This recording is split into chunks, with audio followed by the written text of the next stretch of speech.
Rhodes University is a public research university located in Grahamstown, a tranquil town at the heart of a famous Eastern Cape tourist route known as Frontier Country.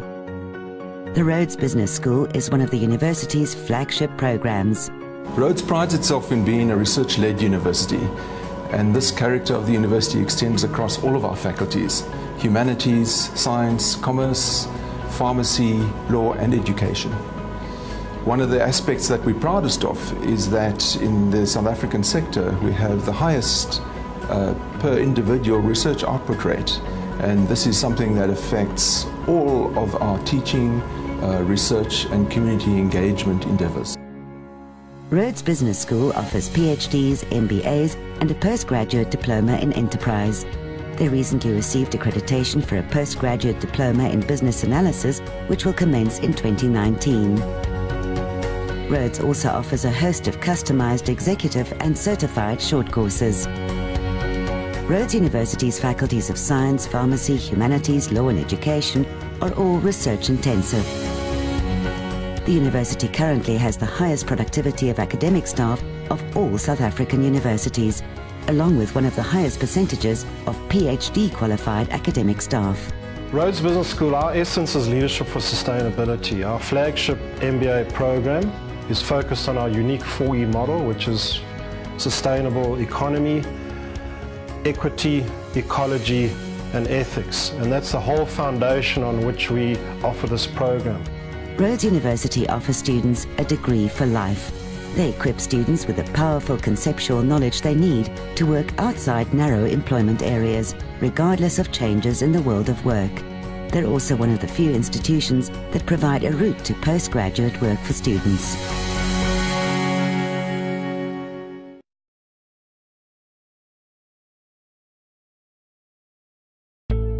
You've made it through undergrad, perhaps even settled into a job. The brightest future is in your hands. But how many people achieve anything worthwhile entirely alone? Let's talk about a university globally respected for research, with closer guidance, relevant courses, the potential bridge between aspiring and real success. Rhodes University, where leaders learn.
globally respected for research, with smaller classes guiding you to real success.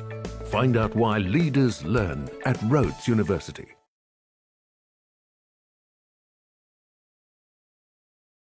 Rhodes University is a public research university located in Grahamstown, a tranquil town at the heart of a famous Eastern Cape tourist route known as Frontier Country. The Rhodes Business School is one of the university's flagship programs. Rhodes prides itself in being a research-led university, and this character of the university extends across all of our faculties: humanities, science, commerce, pharmacy, law and education. One of the aspects that we're proudest of is that in the South African sector we have the highest per individual research output rate, and this is something that affects all of our teaching, research and community engagement endeavours. Rhodes Business School offers PhDs, MBAs and a postgraduate diploma in enterprise. They recently received accreditation for a postgraduate diploma in business analysis, which will commence in 2019. Rhodes also offers a host of customized executive and certified short courses. Rhodes University's faculties of science, pharmacy, humanities, law and education are all research intensive. The university currently has the highest productivity of academic staff of all South African universities, along with one of the highest percentages of PhD qualified academic staff. Rhodes Business School, our essence is leadership for sustainability. Our flagship MBA program is focused on our unique 4E model, which is sustainable economy, equity, ecology and ethics. And that's the whole foundation on which we offer this program. Rhodes University offers students a degree for life. They equip students with the powerful conceptual knowledge they need to work outside narrow employment areas, regardless of changes in the world of work. They're also one of the few institutions that provide a route to postgraduate work for students.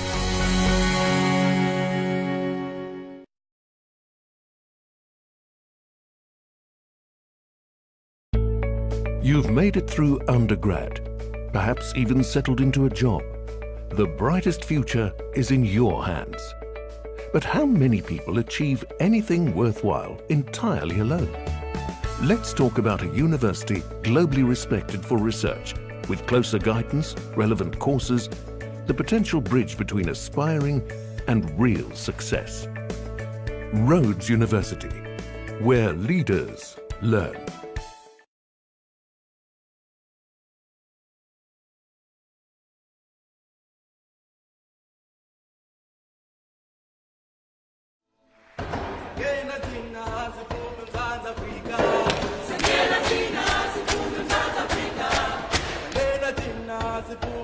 Africa.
globally respected for research, with smaller classes guiding you to real success. Find out why leaders learn at Rhodes University.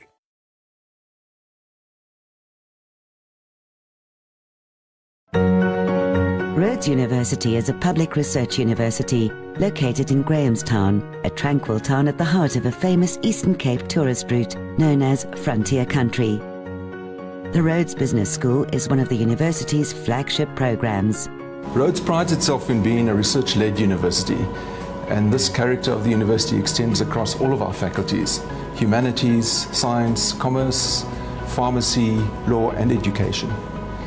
One of the aspects that we're proudest of is that in the South African sector we have the highest per individual research output rate, and this is something that affects all of our teaching, research and community engagement endeavours. Rhodes Business School offers PhDs, MBAs and a postgraduate diploma in enterprise. They recently received accreditation for a postgraduate diploma in business analysis, which will commence in 2019. Rhodes also offers a host of customized executive and certified short courses. Rhodes University's faculties of science, pharmacy, humanities, law and education are all research intensive. The university currently has the highest productivity of academic staff of all South African universities, along with one of the highest percentages of PhD qualified academic staff. Rhodes Business School, our essence is leadership for sustainability. Our flagship MBA program is focused on our unique 4E model, which is sustainable economy, equity, ecology and ethics. And that's the whole foundation on which we offer this program. Rhodes University offers students a degree for life. They equip students with the powerful conceptual knowledge they need to work outside narrow employment areas, regardless of changes in the world of work. They're also one of the few institutions that provide a route to postgraduate work for students.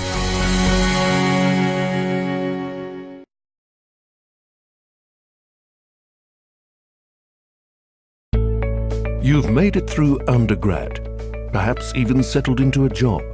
The brightest future is in your hands. But how many people achieve anything worthwhile entirely alone? Let's talk about a university globally respected for research, with closer guidance, relevant courses, the potential bridge between aspiring and real success. Rhodes University, where leaders learn.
globally respected for research, with smaller classes guiding you to real success.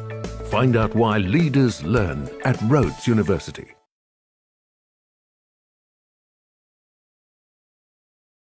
Rhodes University is a public research university located in Grahamstown, a tranquil town at the heart of a famous Eastern Cape tourist route known as Frontier Country.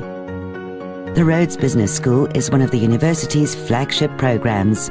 Rhodes prides itself in being a research-led university, and this character of the university extends across all of our faculties: humanities, science, commerce, pharmacy, law and education. One of the aspects that we're proudest of is that in the South African sector we have the highest per individual research output rate, and this is something that affects all of our teaching, research and community engagement endeavours.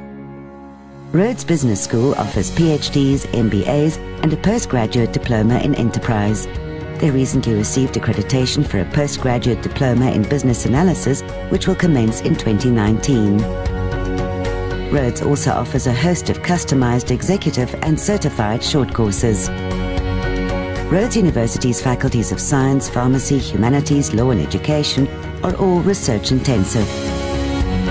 The university currently has the highest productivity of academic staff of all South African universities, along with one of the highest percentages of PhD qualified academic staff. Rhodes Business School, our essence is leadership for sustainability. Our flagship MBA program is focused on our unique 4E model, which is sustainable economy, equity, ecology and ethics. And that's the whole foundation on which we offer this program. Rhodes University offers students a degree for life. They equip students with the powerful conceptual knowledge they need to work outside narrow employment areas, regardless of changes in the world of work. They're also one of the few institutions that provide a route to postgraduate work for students.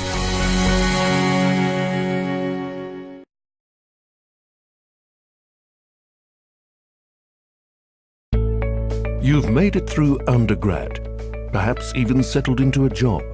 The brightest future is in your hands. But how many people achieve anything worthwhile entirely alone? Let's talk about a university globally respected for research, with closer guidance, relevant courses, the potential bridge between aspiring and real success. Rhodes University, where leaders learn.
globally respected for research, with smaller classes guiding you to real success.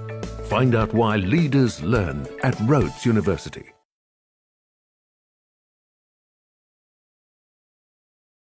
Rhodes University is a public research university located in Grahamstown, a tranquil town at the heart of a famous Eastern Cape tourist route known as Frontier Country. The Rhodes Business School is one of the university's flagship programs. Rhodes prides itself in being a research-led university, and this character of the university extends across all of our faculties: humanities, science, commerce, pharmacy, law and education. One of the aspects that we're proudest of is that in the South African sector we have the highest per individual research output rate, and this is something that affects all of our teaching, research and community engagement endeavours. Rhodes Business School offers PhDs, MBAs and a postgraduate diploma in enterprise. They recently received accreditation for a postgraduate diploma in business analysis, which will commence in 2019. Rhodes also offers a host of customized executive and certified short courses. Rhodes University's faculties of science, pharmacy, humanities, law and education are all research intensive. The university currently has the highest productivity of academic staff of all South African universities, along with one of the highest percentages of PhD qualified academic staff. Rhodes Business School, our essence is leadership for sustainability. Our flagship MBA program is focused on our unique 4E model, which is sustainable economy, equity, ecology and ethics. And that's the whole foundation on which we offer this program. Rhodes University offers students a degree for life. They equip students with the powerful conceptual knowledge they need to work outside narrow employment areas, regardless of changes in the world of work. They're also one of the few institutions that provide a route to postgraduate work for students.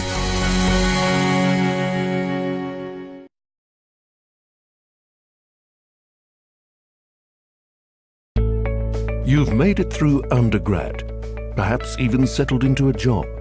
The brightest future is in your hands. But how many people achieve anything worthwhile entirely alone? Let's talk about a university globally respected for research, with closer guidance, relevant courses, the potential bridge between aspiring and real success. Rhodes University. Graduation ceremony of Rhodes University. May I kindly have your attention for a few preliminary remarks. Please note that there is no flash photography allowed in this venue as it interferes with the official photographers. At this time, please locate your cell phones and turn them onto silent or completely off.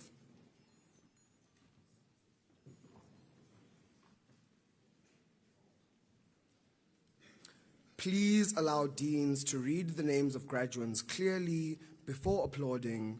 Kindly refrain from shouting or screaming any remarks that can be deemed as disrespectful to any graduate walking across the stage. Before I continue at this time, can I kindly ask that we fill the auditorium from the middle, meaning that if there are any seats towards the middle, that you allow yourself to occupy those seats, as to allow the aisles to be occupied, those come at a later stage. Can we do this now?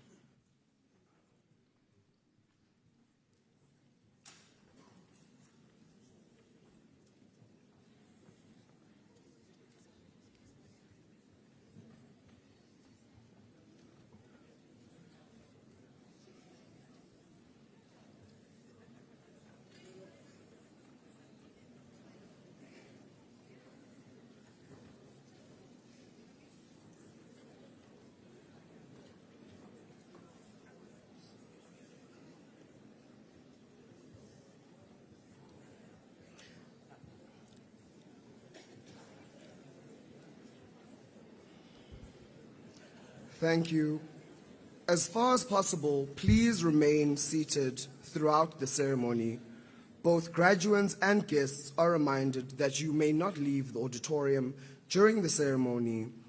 At the end, please allow the academic procession to leave the venue before you get the opportunity to. In the unlikely event of an emergency, Please remain calm. Take a moment now to identify the nearest exits to you. There are 6 in the main auditorium, 3 to your left and 3 to your right. In the gallery, there are 2 exits, 1 to your left and 1 to your right. And on the stage for the graduates and the procession, the emergency exit is towards your left.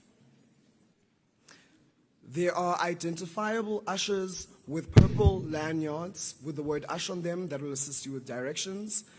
There are also security personnel outside of the venue, clearly identifiable by yellow and orange reflectors that will assist you in the case of an emergency. Please assemble in the car park for those in the auditorium towards the front, and for those on the stage, the car park outside the auditorium. Please remain at the assembly points until it is indicated to you to return to the venue for the recommencement of the ceremony. At this time, may I request that we rise for the academic procession.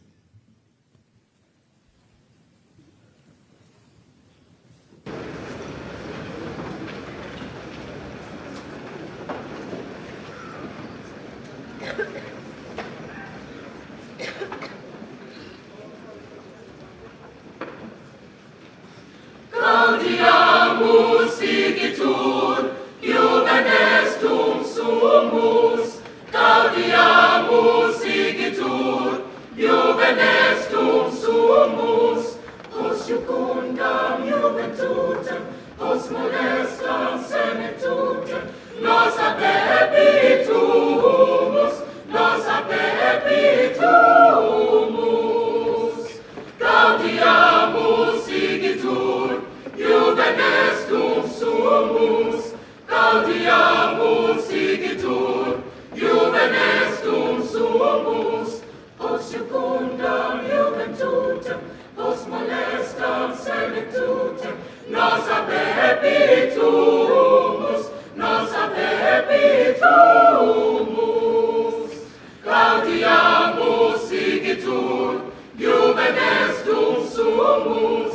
Gaudiamus igitur, juvenestum sumus.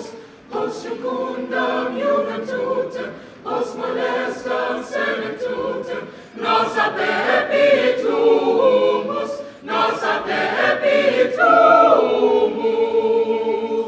Halalisa, halalisa, halalisa, jabula nabantu, jabula nabantu. Izani sipio, jabelani halalisa, halalisa. Aspioze kaloku, sizgulana sida palu. Aspioze kaweza, nangima kawekazi. Zingiba mkoka ndini za Afrika. Zingiba mkoka ndini za Afrika. Wangena nina sachincha isizwe. Wangena nina yasuka ikati eziko ziko. Zingiba mkoka ndini za Afrika. Halalisa, halalisa, halalisa, halalisa. Jabula na bantu, izani sipio, jabelani halalisa, halalisa.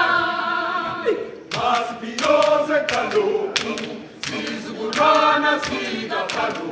Halayusa kaloweza, nangima kawekazi. Zingiba mkoka ndini za Afrika. Zingiba mkoka ndini za Afrika. Wangena nina sachincha isizwe. Wangena nina yasuka ikati eziko ziko. Zingiba mkoka ndini za Afrika.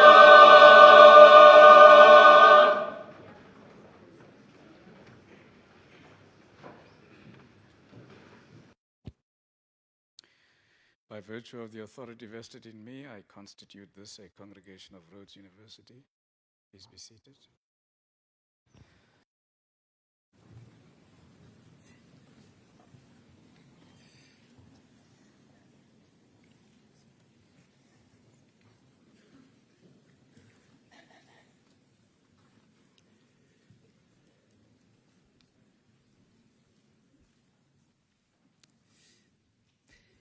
Chancellor,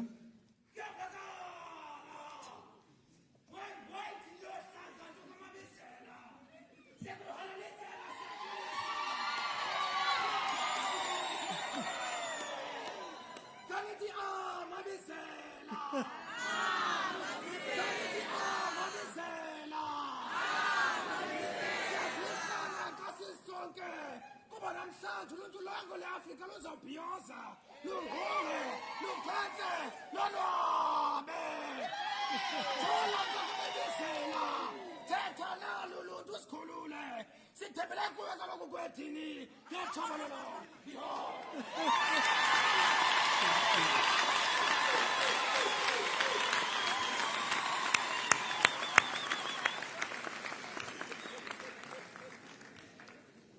Masibulele Mbongi, enkosi kakhulu bhuti.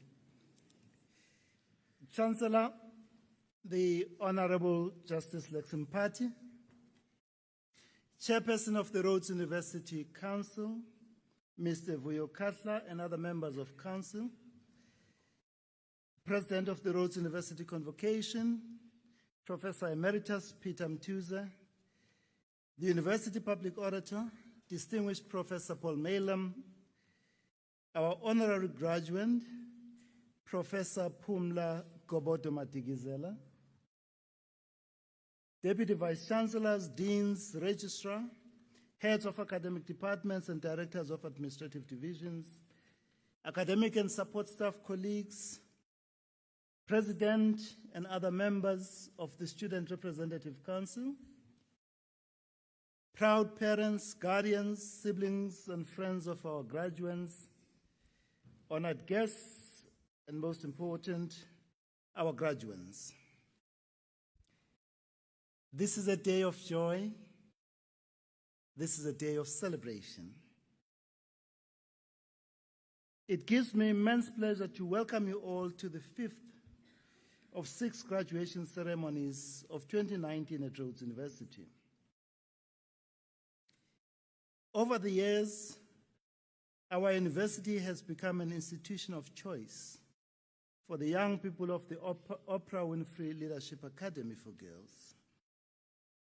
This evening, we welcome Ms. Rebecca Sykes, the president of the Oprah Winfrey Charitable Foundation, who is here to share in the celebration of the graduation of the students who are beneficiaries of the generosity of Ms. Oprah Winfrey. Ms. Sykes, we are deeply honored to have you with us. Please do convey our profound gratitude and appreciation to Ms. Winfrey for the investment she has made in the future of our country. Graduation ceremonies are an important highlight in our university calendar. They afford us a special opportunity to recognize, honor, and celebrate the academic success and achievements of our new graduates. Graduation is a significant milestone which marks one of the most memorable experiences in the life of our graduates of any age. It marks the end and a new beginning. It is a culmination of many years of hard work and personal sacrifice, a celebration of a great personal accomplishment, a moment of joy and pride for parents and other family members, a time to reflect on the road traveled and to look forward to a future rich with promise. On behalf of our Chancellor, Council, and the entire Rhodes University community, I offer our warmest and proud congratulations to each one of you, our graduates, on your wonderful achievements. Let me extend our heartfelt congratulations to those graduates who are the first in their family to earn a university degree. Having been one myself, I know too well just what a proud and special moment this is for you. You have achieved what no one in your family has achieved. hearty congratulations. Each one of you, our graduates, has your own unique story of hardships overcome as you made your way to this glorious day that we are celebrating this evening. You know what? You have pulled through. Well done and warm congratulations. Over the years that you have been at Rhodes University, you have been sustained by the unfaltering support, loving sacrifices, and constant encouragement of your parents, guardians, siblings, friends, and loved ones. This day belongs as much to you as it does to them. Never turn your back on them. Could you please give a warm round of applause to all the families and those who supported our students.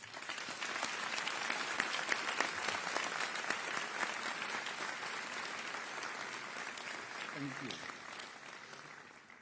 Thank you. The success and achievements we celebrate this evening attest to the dedicated and committed support of our academic staff, our tutors, our laboratory technicians, computer assistants, support and administrative staff.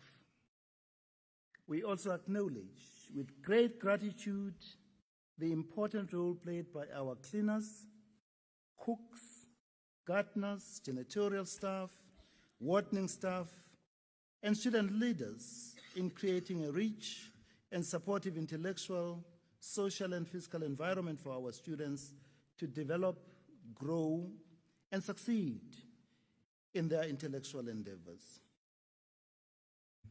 In our 2019 graduation ceremonies, we will also confer 5 honorary degrees on highly eminent individuals in recognition and celebration of their extraordinary lifetime achievements and contributions in a field of knowledge or scholarship, in public service, or in artistic creation. Their personal journeys and selfless service and sacrifices serve as an inspiration and an example worthy of emulation by all of us. These distinguished women and men are Professor Ian Scott, Professor Glenda Gray, Professor Emeritus George Ellis, and our honorary graduate of this evening, Professor Pumla Gobodo Matigizela, and Chief Oyenike Ogundai.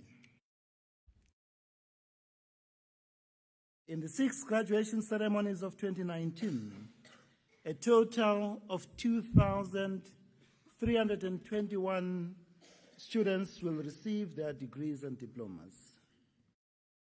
Of these, 1,261, or 54%, are undergraduate bachelor's degrees, and 1,060, or 46%, are postgraduate degrees and diplomas.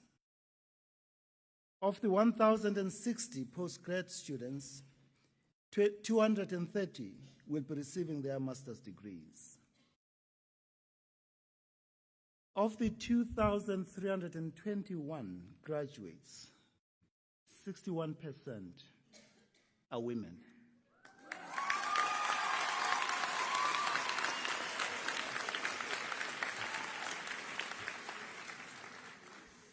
Sithi kuleyo ndawo malibongwe. Angizwa malibongwe. Siyayibonga Limbokodo. And 19% are international students.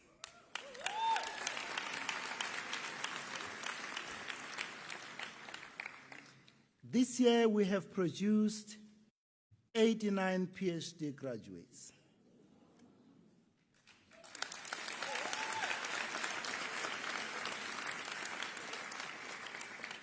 The Faculty of Science has produced 38, the Faculty of Humanities 30, the Faculty of Education 16, the Faculty of Commerce 3, and the Faculty of Pharmacy 2.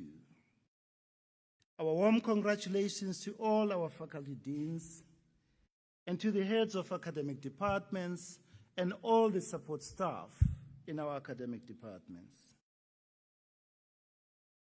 Let me, for a moment, address myself to our graduates. You have received the best education from one of the finest universities. With your Rhodes University qualification, you can embrace the future with confidence, courage, and conviction. Not only do you carry light with you, you are the light of the world. May your light shine before others and dispel the darkness of ignorance, prejudice, greed, selfishness, cynicism, hatred, hopelessness, and despair. May you brighten the corner wherever you find yourself. And as Germany Kant suggests, let your light shine as an inspiration to humanity and be the reason someone believes in the goodness of people. Now that you have a qualification from this great university, you are able to make life choices and define what success, happiness, and fulfillment mean for you. Whatever choices you make in life, never elevate personal ambition or single-minded pursuit of material or financial gain above all else. There is no honor in the abuse of public trust for private or personal benefit. This is an important lesson that we all have to learn from the PIC Commission, which is chaired by our Chancellor. The New Gen Commission, of which our Chair of Council was a member, the State Capture Commission, and the Mohoro Commission. Never allow the lure of instant gratification or convenience cloud your good judgment. Whatever the future holds for you, always strive to be the best that you can possibly be. Always strive to live a life of virtue, a life of consequence. However you choose to define success, fulfillment, or happiness, never forget who you are or where you come from. Never forget those who have supported you, those who have stood with you every step of the way as you went through your ups and downs. However you choose to define success, happiness, or fulfillment for you, never fail to treat others with respect, kindness, and decency. In all that you do, may you be guided by the values of social justice, empathy, integrity, honesty, compassion, and human solidarity, always endeavoring to brighten the corner where you are. You have so much to offer the world. Never for a moment doubt your capacity to make a positive change in our society. And never allow the fear of failure to drive you into the safety and placidity of inaction.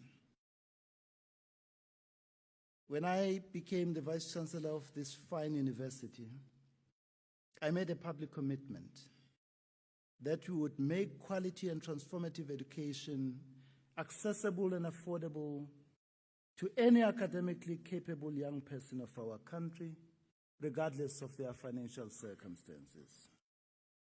Indeed, we must do all in our power to attract the best and the brightest from every section of our society and provide them with an opportunity to realize their hopes, dreams, and aspirations. In this regard, I humbly request you to help us honor this commitment by contributing generously to our annual fundraising campaign and in other initiatives that are aimed at making the learning experience we value so greatly here at Rhodes more available to all. As a graduate of this great university, you join a special community of our alumni, extraordinary women and men who are making remarkable contributions and leading change in many and diverse fields of human endeavor. We will expect no less from you. We welcome you to this special and ever-growing community with whom you share a deep affection for this great institution. We invite you to visit the alumni table in the foyer to receive your special graduation gift as a memento of this very special day. Today is a special day to cherish and remember. May you cherish your university experience and the privilege of an excellent education you have received from Rhodes University. May you cherish and treasure the bonds of friendship formed at Rhodes University and rooted in shared experiences and memories, and may these sustain you and last a lifetime. We wish you much success, happiness, and fulfillment in the years ahead. We know that you will play your part in making this world a better place for all of us and for generations to come as you brighten the corner where you are. For two of our highly esteemed colleagues, the 2019 graduation ceremonies are their last ones in which they will participate in their official capacities. Our Deputy Vice-Chancellor, Academic and Student Affairs, Professor Chris Bowie, and our Public Auditor, Distinguished Professor Paul Malem, will relinquish their roles in the course of the year 2019. Both of them have served our university loyally and with great honor, dedication, and distinction for many years. On behalf of our Chancellor, Council, and the entire Rhodes University community, we wish to convey to you both our heartfelt appreciation and deep gratitude for all that you have done for our university.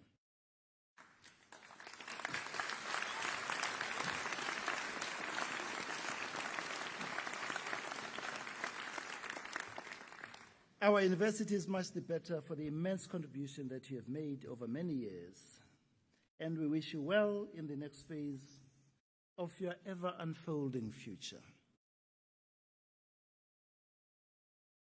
On this special day of celebration, let us pause and remember those students who were our graduates, classmates, and friends who died during the course of their studies. They too would have been graduating from Rhodes University this evening. Borrowing from a well-known comfort poem, so long as we live, they too shall live, for they are part of us, and we remember them. To all of you, our graduates, Mazel Tov. Sante sana, Gyalibocha, Nyabonga, Gyaliboa, Inkom, Shukran, merci beaucoup, Bye danke, tante grazie, obrigado. Thank you very much.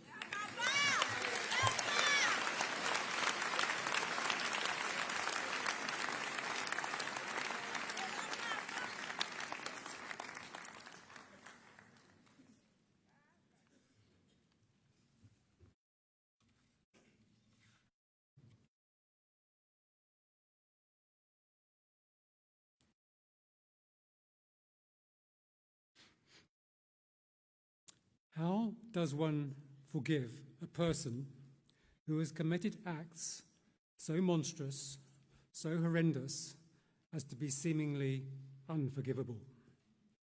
This is a question that has long troubled philosophers, theologians, psychologists, and others, and a question that has been addressed in profound ways by Professor Pumla Gobodo-Madikizela. Working in the field of psychology, she probed the question in a very specific way by writing a study of Eugene de Kock, who had been sentenced to 212 years in jail for crimes against humanity, for carrying out, on behalf of the apartheid state, the torture and brutal killing of activists, crimes for which he was given the name primeval. Professor Gobodo-Madikizela conducted 46 hours of interviews with de Kock in prison, and in the process discovered a desperate soul, but also a human being who was genuinely remorseful, a changed man who could be forgiven, a view that runs counter to Hannah Arendt's notion that some acts are so horrendous as to be unforgivable, for which no apology can be made.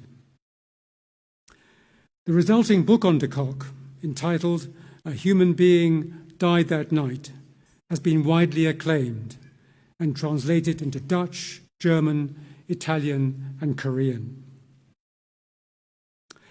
Professor Gobodo-Madikizela currently holds the research chair in studies in historical trauma and transformation at Stellenbosch University.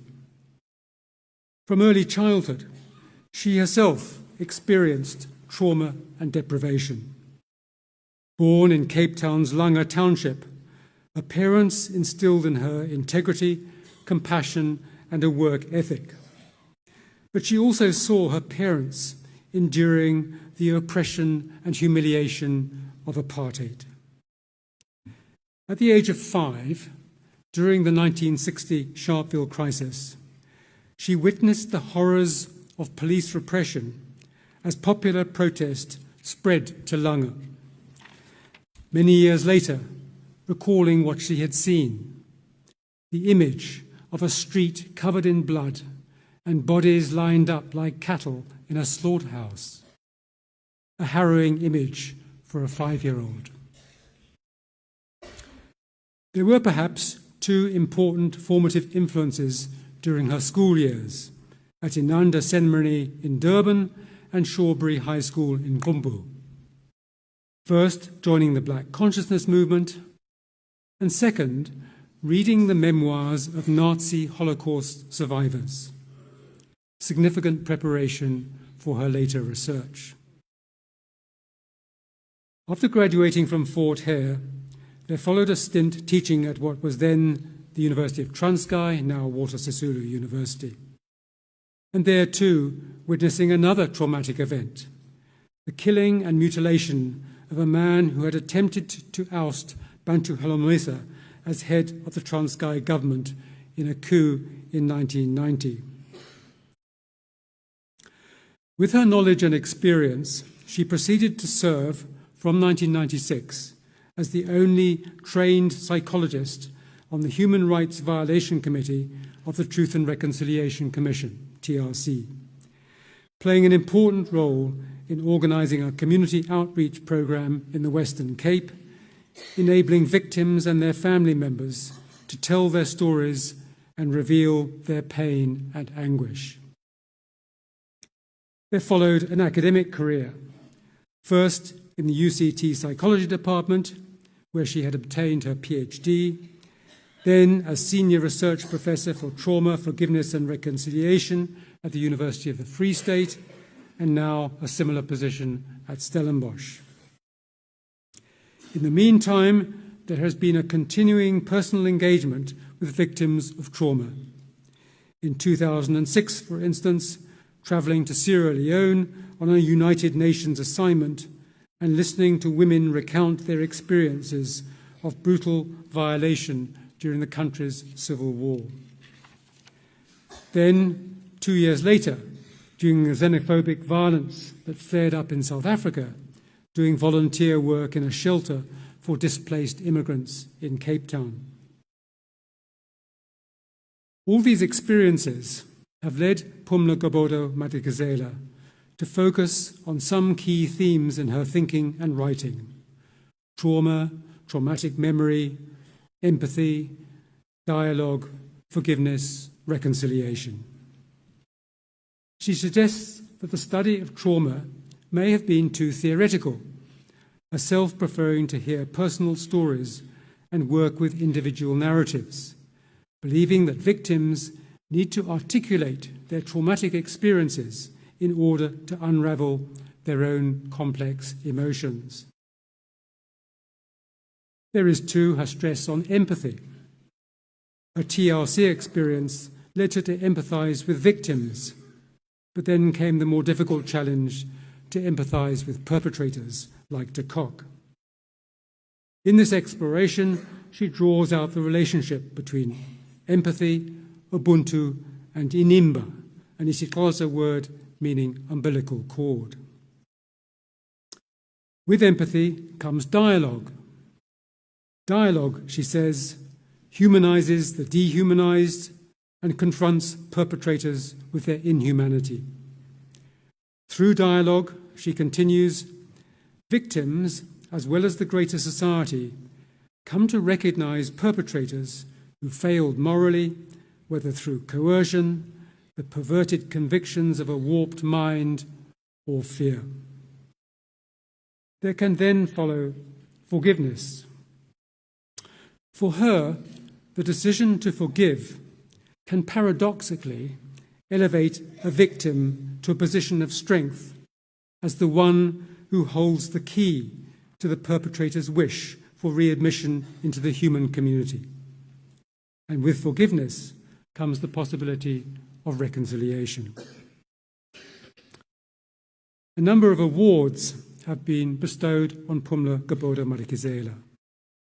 The United States Christopher Award and the 2004 Alan Paton Award for her book on de Kock. Honoured among 100 people who made a difference at the National Underground Railroad Freedom Center in Ohio in 2005. The Eleanor Roosevelt Medal in 2007.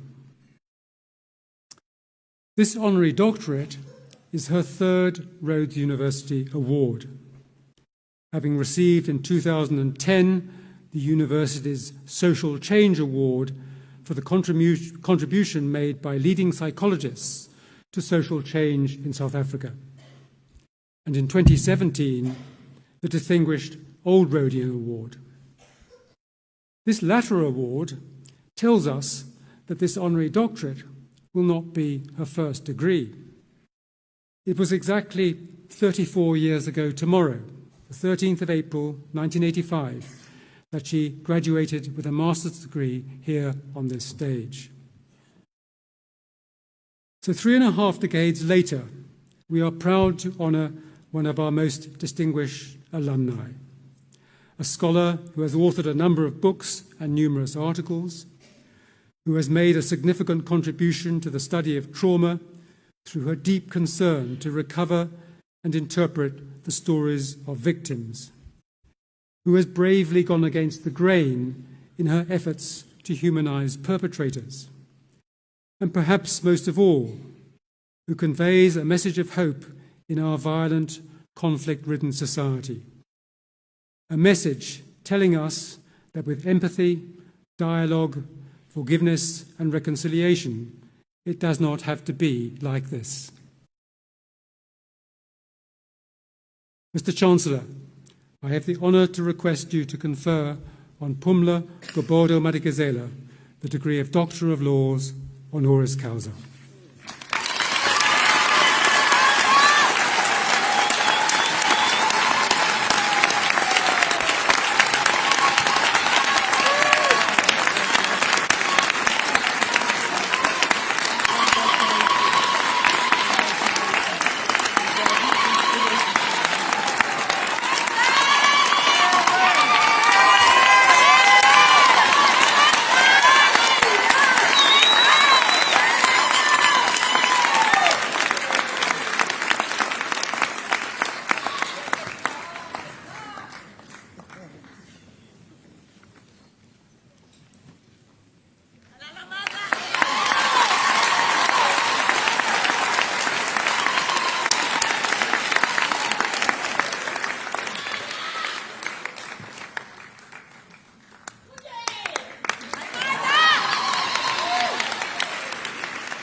Thank you.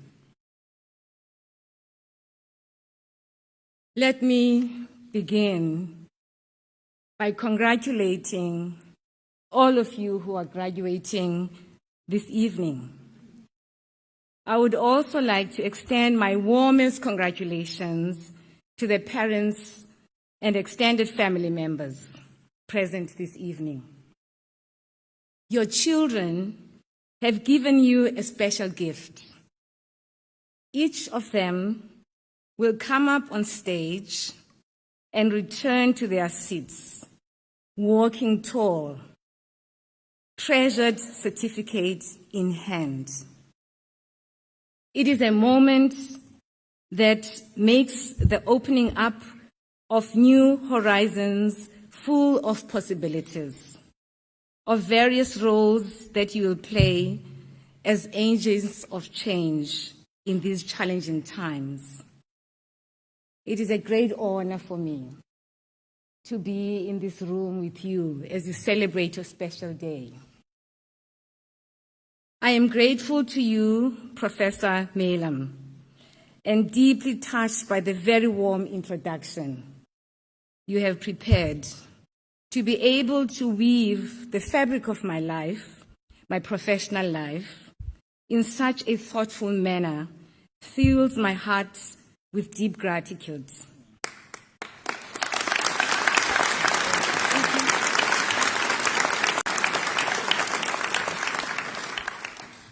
Thank you.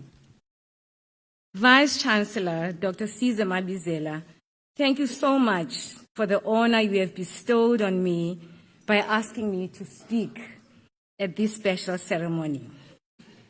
Above all, I am conscious of the acknowledgement that the members of the University Senate conferred upon me when they recognized my work as deserving of the honorary title of Doctor of Laws. I receive it with deep gratitude, fully aware at once of the honor and challenge that the title represents, coming from this great university whose motto calls on its alumni to lead and to be the light that shines. This, for me, is a very special occasion. You have gathered from Professor Melam's remarks that I am no stranger to Rhodes University. 37 years ago, when I arrived as a mature master's student to study for my clinical psychology degree, having already practiced for a few years as a social worker in the rural region of Maluti, I soaked in the experience of being a student again and gained immeasurably from a range of experiences that were both painful and wonderful. It was the early 1980s, and especially in this region, a time of great upheaval that shook the very foundations of our lives. For many of my contemporaries, the issues were felt in deeply personal terms.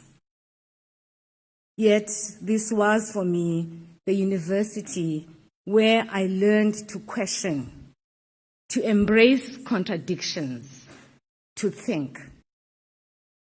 When I graduated, it never occurred to me that I would return to the graduation stage to be honored in this special way and to be counted among the heirs of a great heritage of excellence that many colleagues before me have bestowed upon us. All of you who are gathered this evening, who are graduating today, are joining the ranks of many distinguished alumni of this university. The political time of your special event tonight is not very different from the graduation ceremonies of my generation. The only difference, a critical one, is that apartheid was declared by the international community a crime against humanity. You too are receiving your degrees at a time of extraordinary upheaval in our country and the world. created in large part by irresponsible leadership and the greed and runaway corruption that it has produced. Our country is haunted by this post-apartheid predicament, the brutality of corruption that has allowed the continuing exclusion of millions of South Africans from the full enjoyment of hard-won rights that promised a better life for all. 25 years after the declaration of freedom in our country, perhaps it is time for us to name this theater of insidious violence in terms of its transgenerational consequences on the lives of millions of South Africans, a crime against humanity.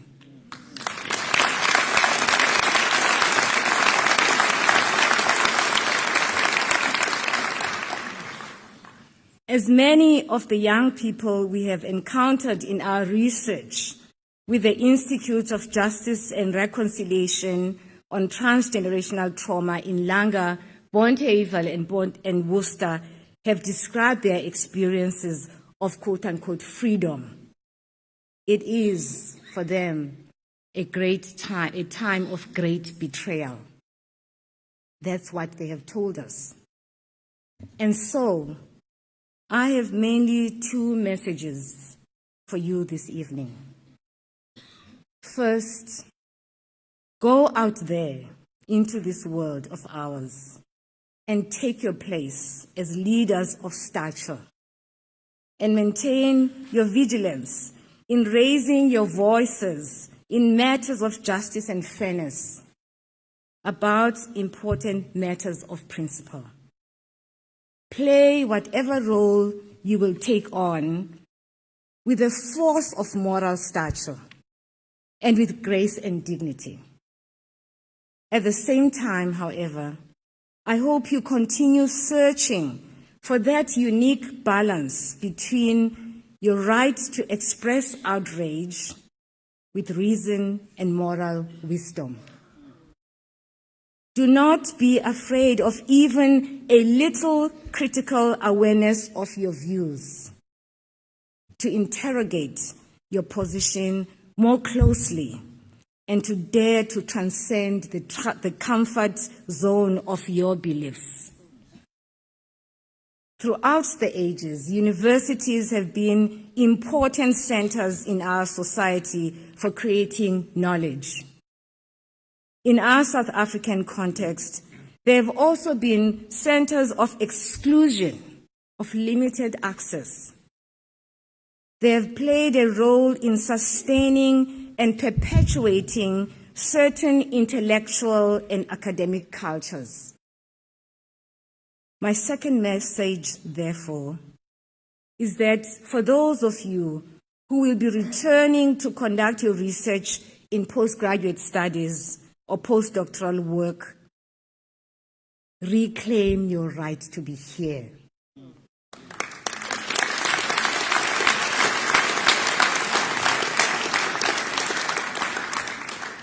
Throughout your scholarly pursuits, question accepted assumptions that have become enduring frameworks that force us to view the human condition from a specific perspective, which limit our understanding of what's possible in human relationships in ways that do not take into account the unique lessons from our own contexts. The undergraduate years are a time of learning how great scholars have defined the world of knowledge production. Now it is your turn to go beyond these canons, to venture into new intellectual frontiers, and to establish a new legacy of knowledge production in the many fields of the humanities represented here this evening. Some of my own work has been about challenging accepted wisdoms about transformative possibilities in the aftermath of massive traumas. I have done so by returning time and again, not to the writings of great philosophers and religious or political theorists, but rather to the unique stories of people who themselves have gone through a season of darkness and despair, from irreparable historical moments that have been illuminating for me and my work. The lessons from these historical moments show that it is possible to build a new vision of the post-colonial, one that is informed by, as Rwandans say, quote-unquote, homegrown ethics, rooted in and productively informed by cultural practice. It is a vision espoused by, among others, Steve Biko himself, who implored us to return to our roots to find ways of reclaiming our sense of being human. I have just returned from a week in Rwanda with a small group of colleagues, listening, being deeply mindful and observing what it means to live with the memory of the devastation that befell that country at exactly the same time that ours was experiencing the birth of hope. In the past, I have also had the opportunity to participate in a workshop in which young Rwandans presented their research on various aspects of the post-genocide period in their country.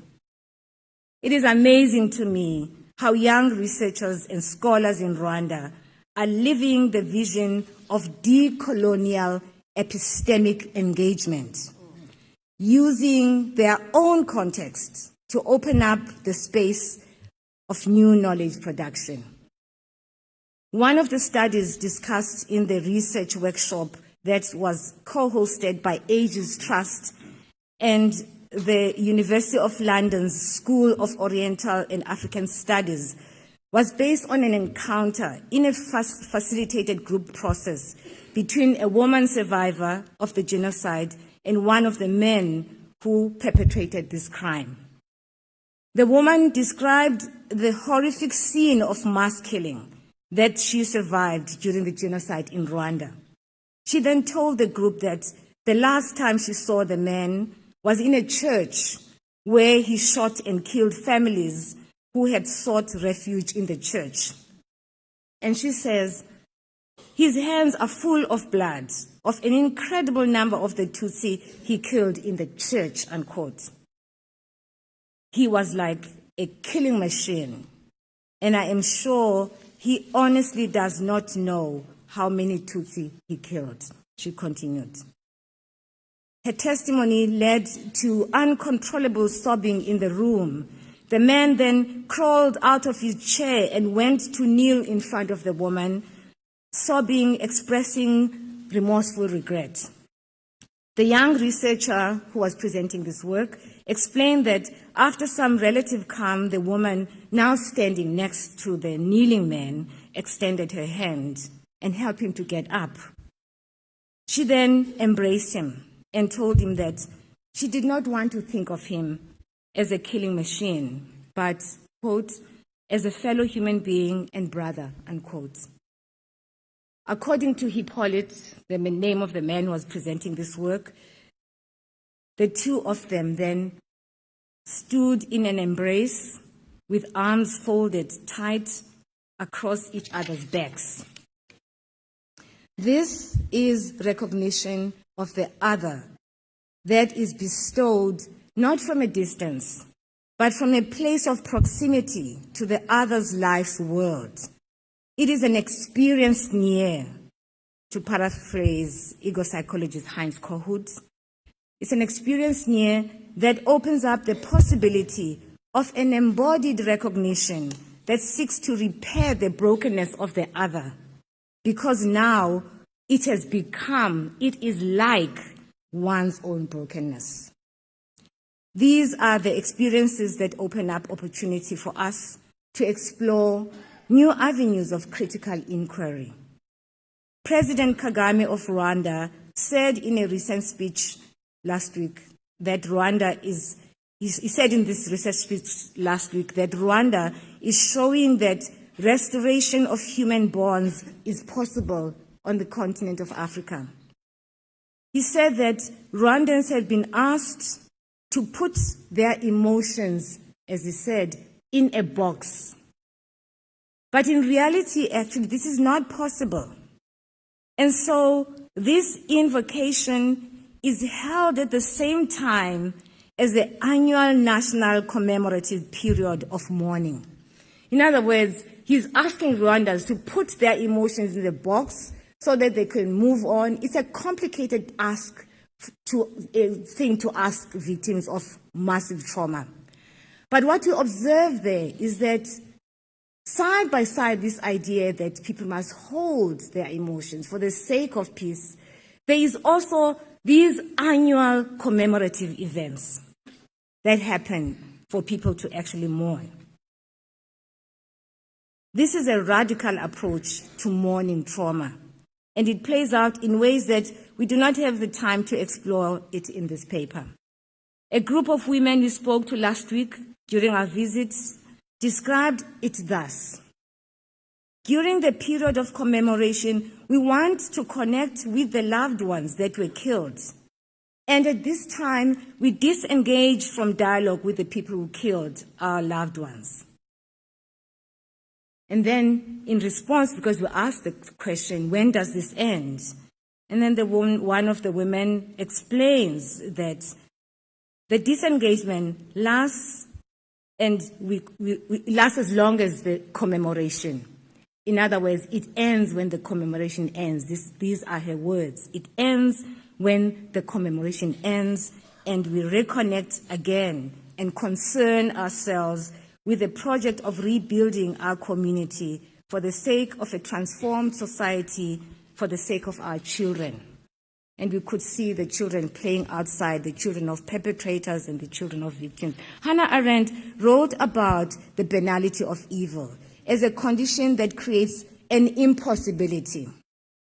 It's unbridgeable divide.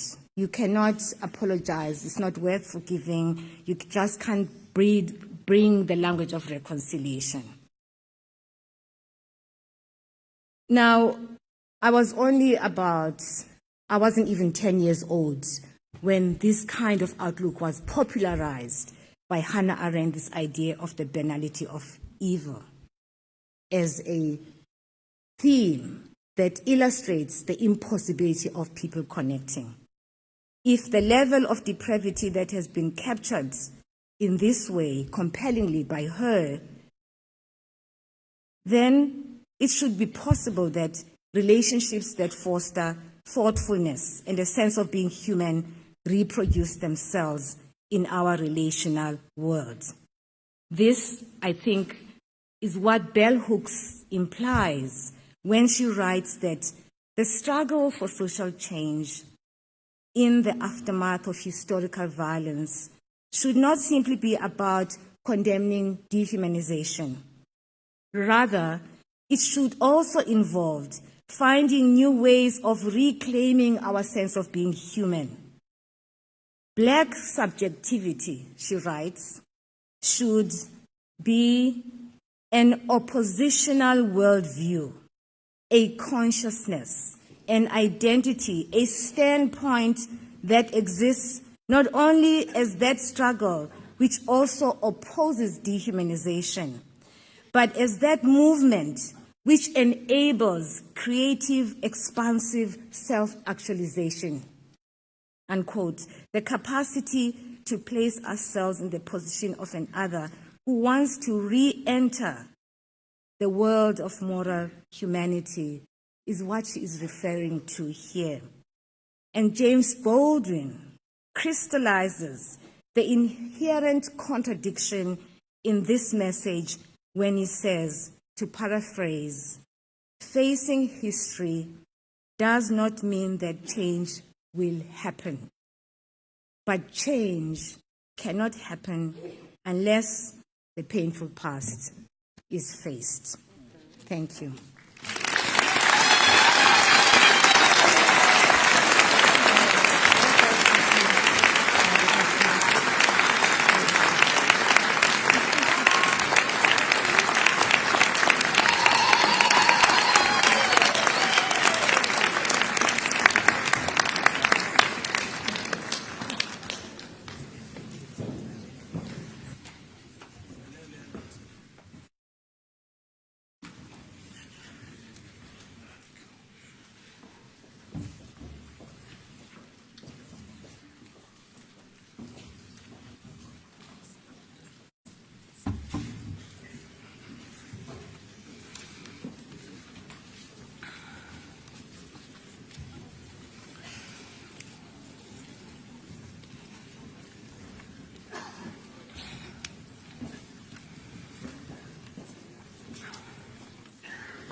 Mr. Chancellor, I have the honour to request you to confer the degree of Bachelor of Social Science on the following candidates. Zoe McQueen Arendt.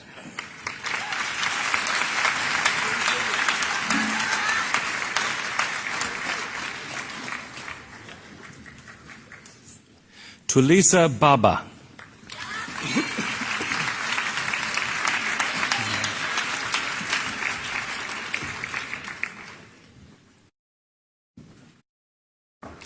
Nompumelelo Queen Elizabeth Babeli.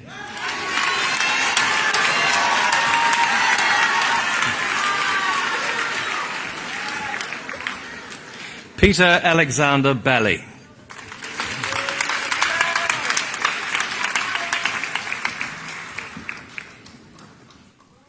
Leila Badela.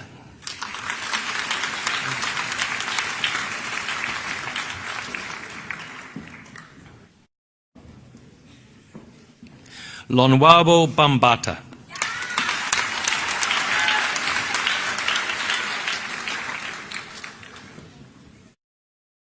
Jose Andrew Boyson.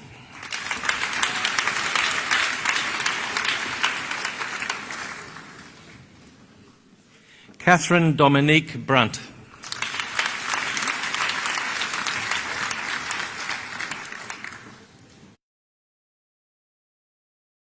Kanya Sibakazi Burns Nlamashi.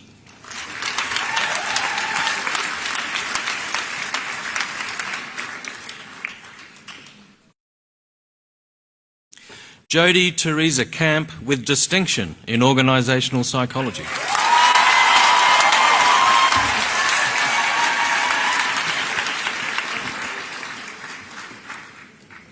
Carol Chikwana.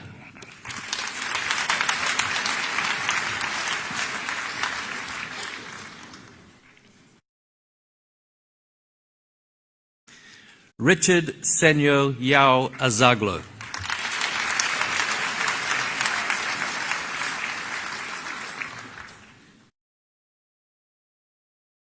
Tatenda Chakabuda.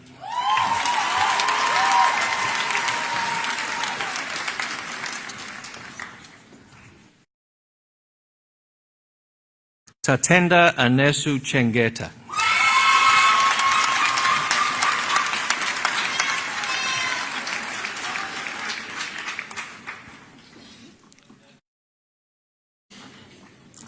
Tanaka Laureen Chikomba with distinction in organisational psychology.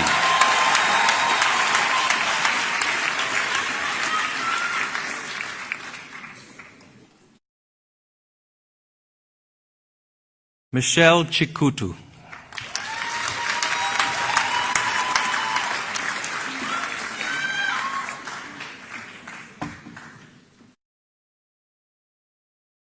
Kudzasha Emily Chingono.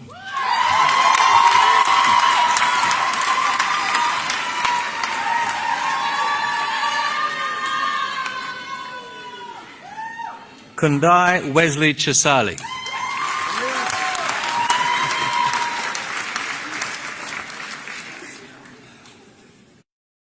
Charmaine Vimbai Chitambwe.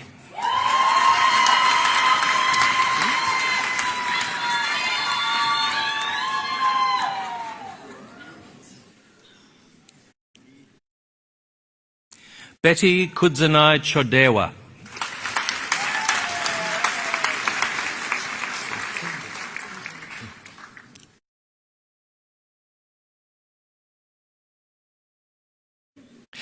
Sipamanda Hingle.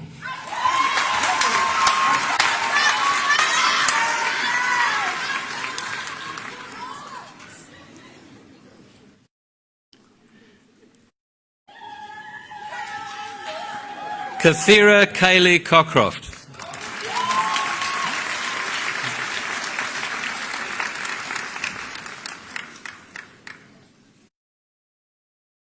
Stephen Rex Comrie.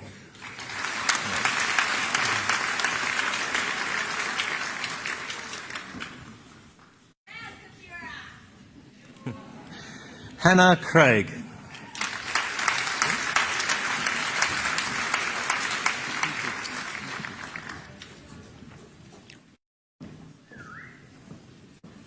Pumeza Leonora Hutu.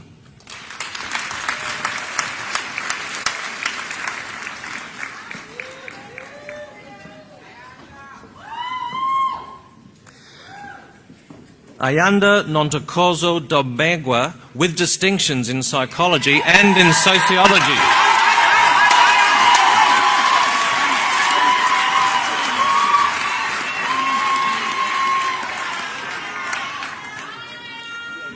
Chido Dangwa.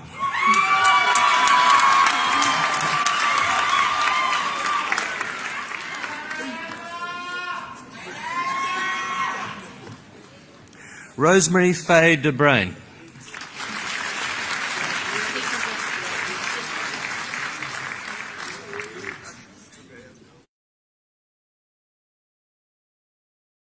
Chanel Vanessa Camille Descroisy.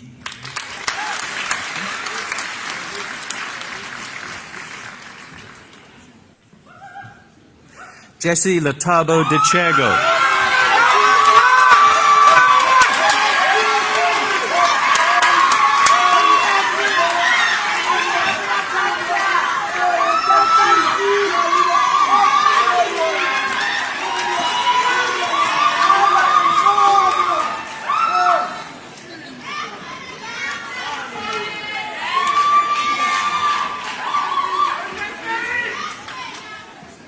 Annalisa Donielli.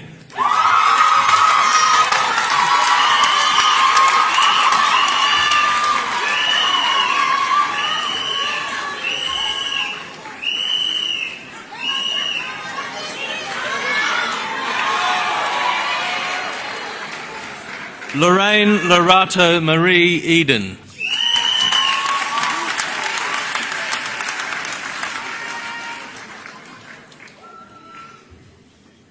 Martha Fetch with distinctions in economics and organisational psychology.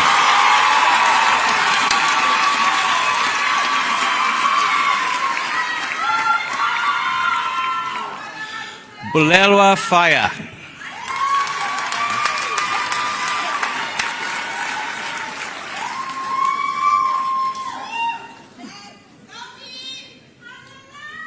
Kyle Fickhart.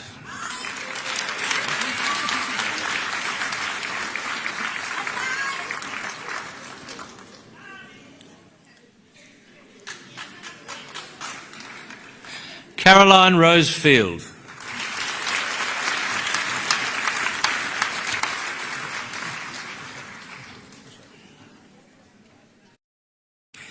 Daniel Fouché with distinction in psychology.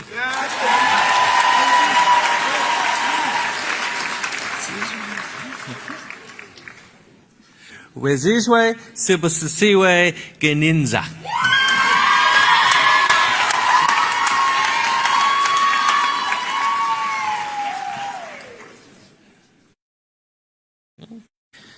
Linda Mbali Bridget Hadebi.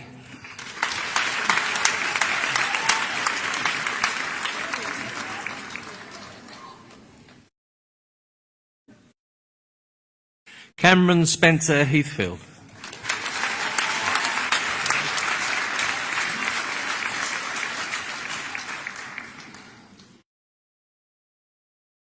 Jabulile Nicole Hlongwane.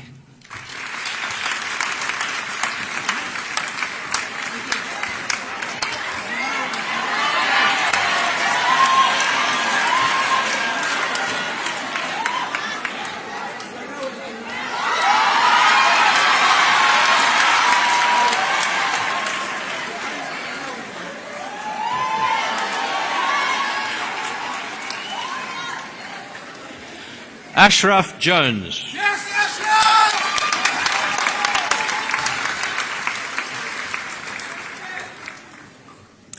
Emmanuel Mpatso Kadowere.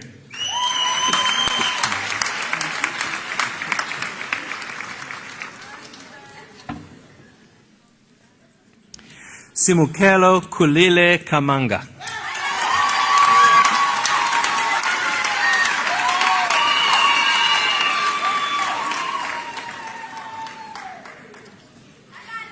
Tandile Kolosa Kani.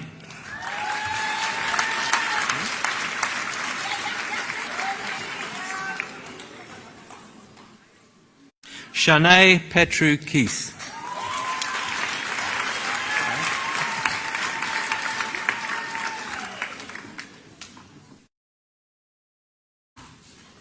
Bradley Athol Kent.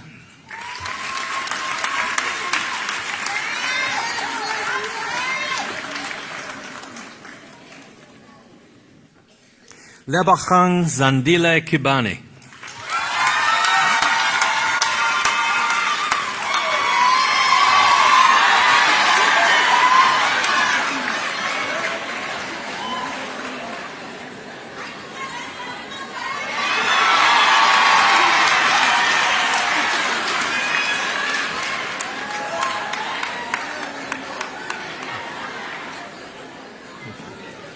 Busisiwe Class.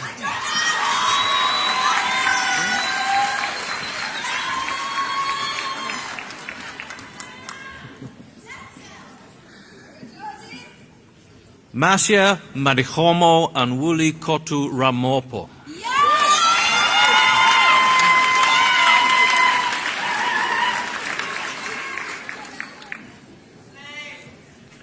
Catherine Helena Kramer.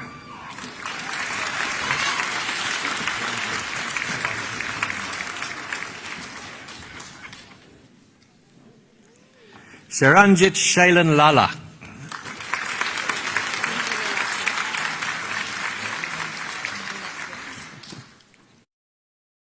Lungile Chiamo Lata.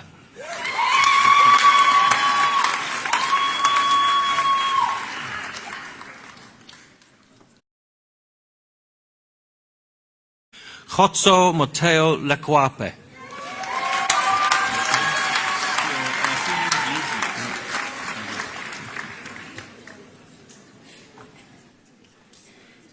Sterling Andrew Leavesley.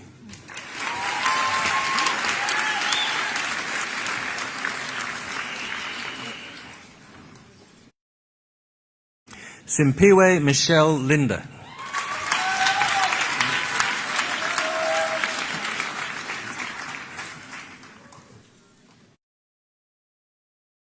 Kendall Margaret Lindsay White.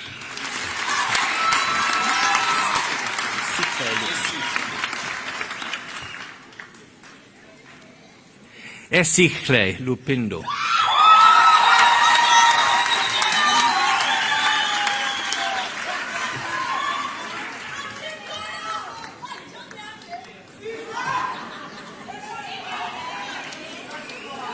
Tatenda Monashe Edward Machia with distinction in organizational psychology.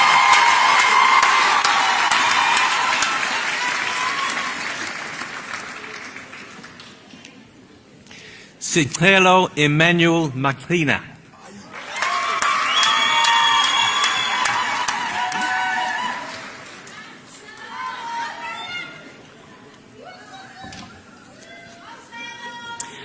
Anam Magwala. With distinction in organisational psychology.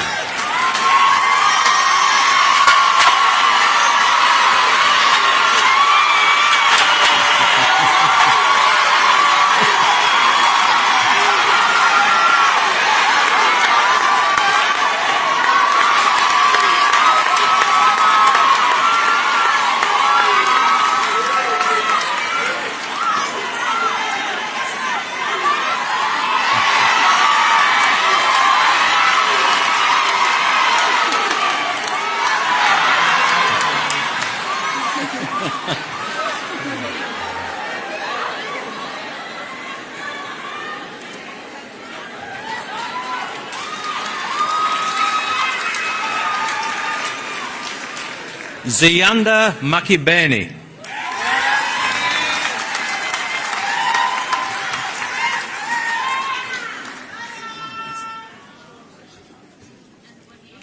Sia Manthi.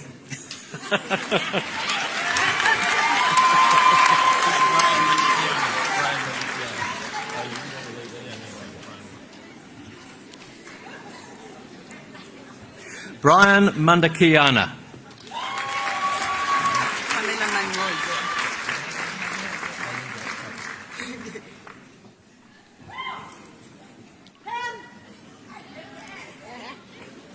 Pamela Manhochua.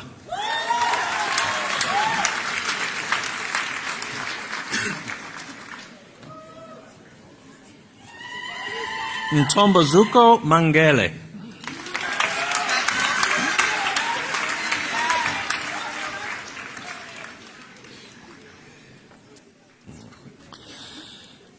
Nyashadzaishi Albert Manhandva.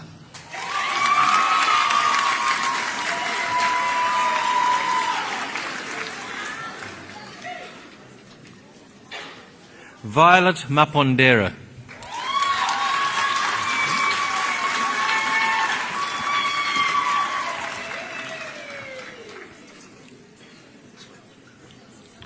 Neliswa Mahanda.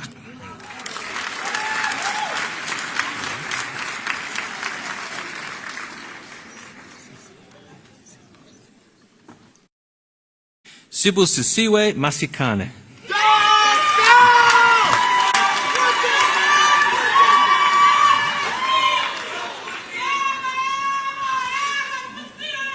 Tafatwa Leona Mataruka.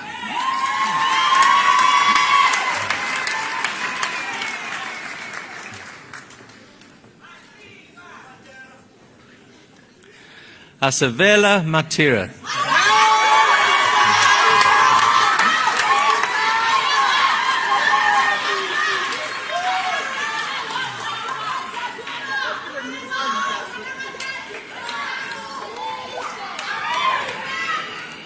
Zanga Nomtandazo Matibe with distinction in organizational psychology.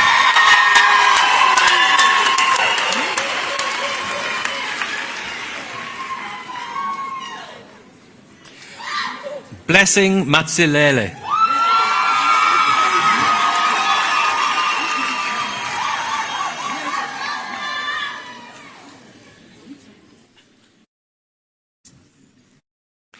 Sinovuyo Mayakiso with distinctions in sociology and in organizational psychology.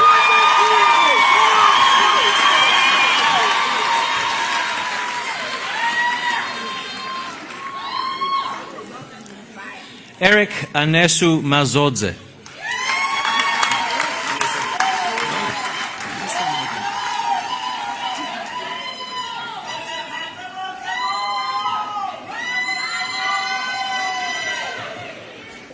Klumisa Mazomba.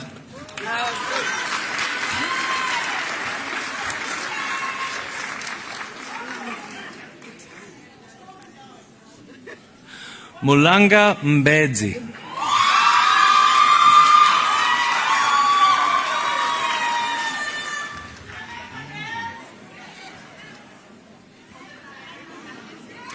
Tabile Nhobele Nkunu.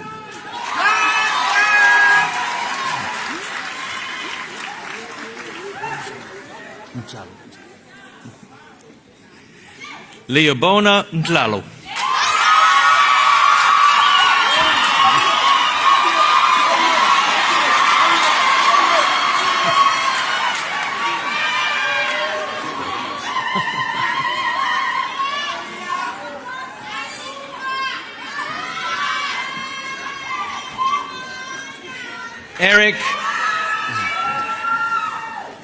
Eric Sipo Mawande May.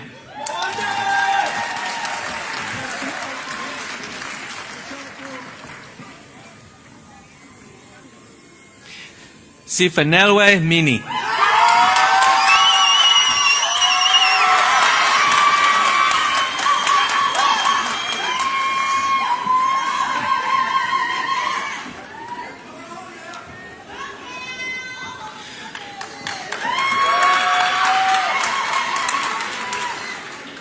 Lunga Holisa Mkutswana.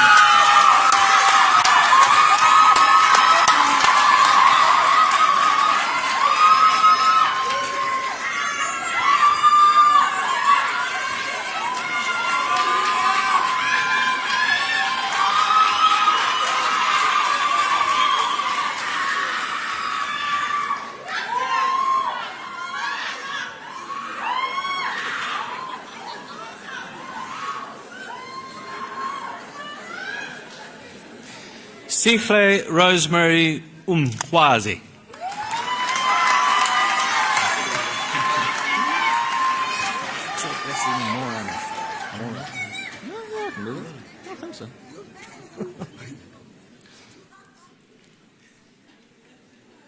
Khalaletso Blessing Morane.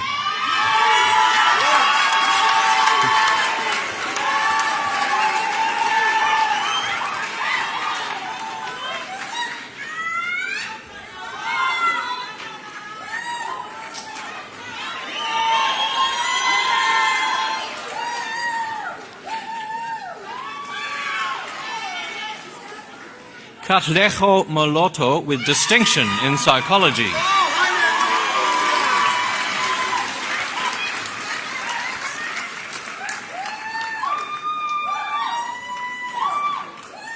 Vanashri Allison Moodley.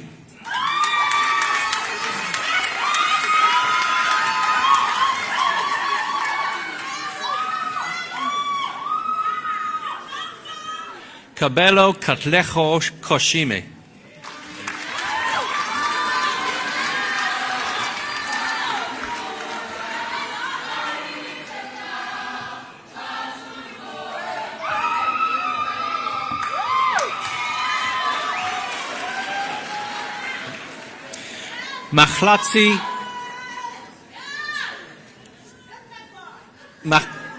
Machlatzi Yvette Mosila.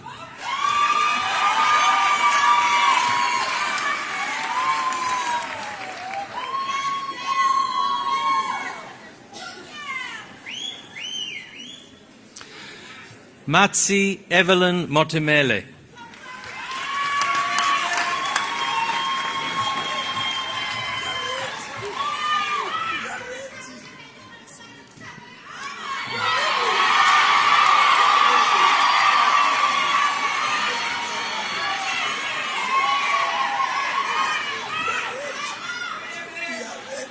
Soletu Sitembiso Msikinya.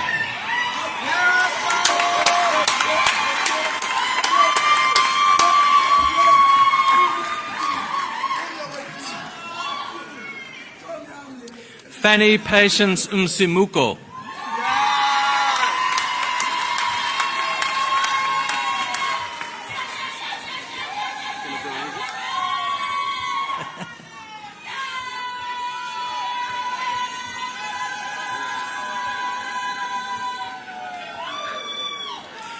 Ungu Benyati. People, the names of all of these students are very important to me as their dean, to them as the students themselves, and to their families.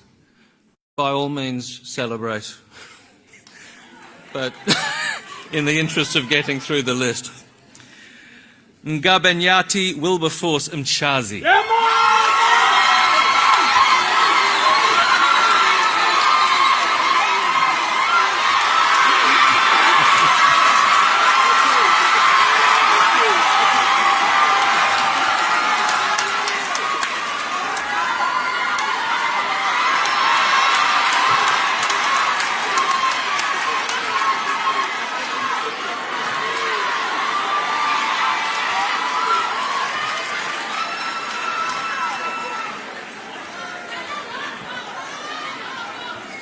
Tinotenda Charles Mudiwa.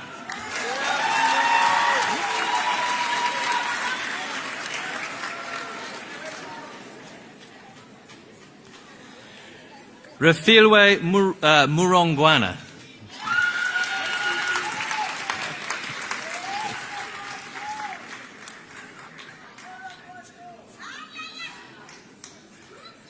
Pelontle Ontletse Mvula.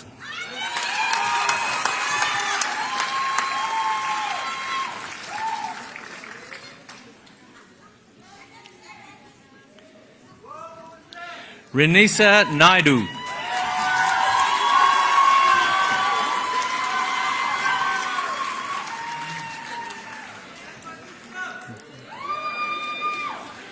Robin Leneve Naidu.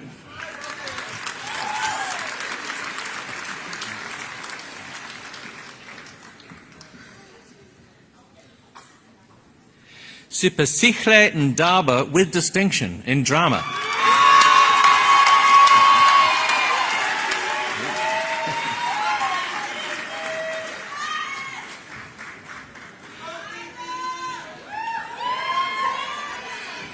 Valerie Nokokanya Ndlovu with distinctions in organizational psychology and in sociology.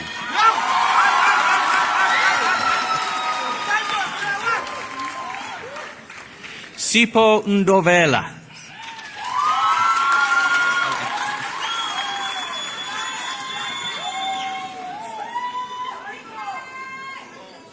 Nhlanhla Vukosi Ngwenya.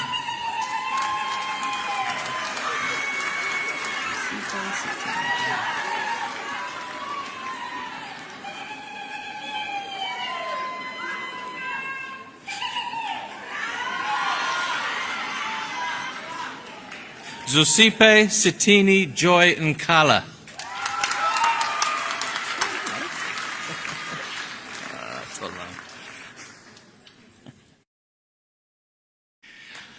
Tolang Nkato.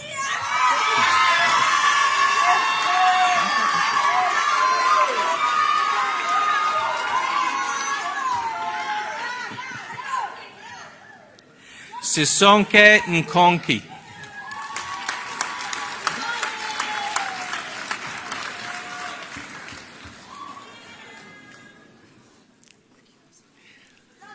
Sebe Nondima.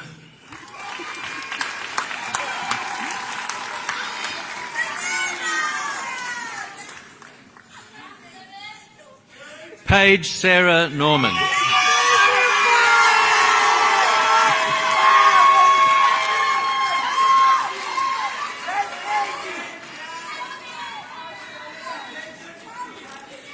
Litaletu Haile Nholo.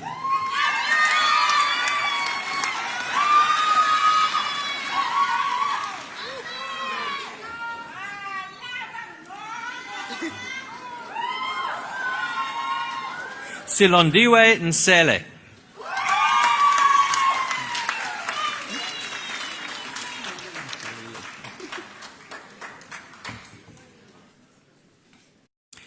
Sitolile Ntombana with distinctions in industrial and economic sociology and in organizational psychology.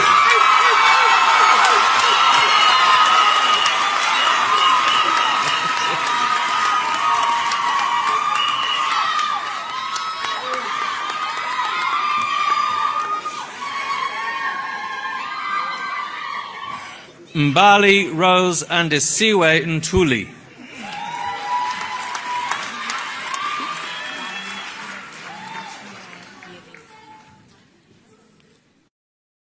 Gamuchirai Nyevedzanai with distinction in psychology.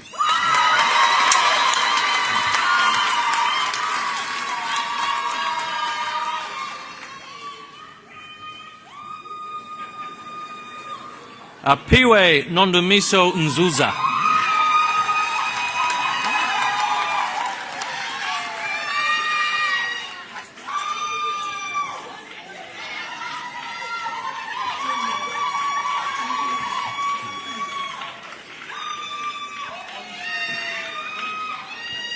Liesel Oosthuizen.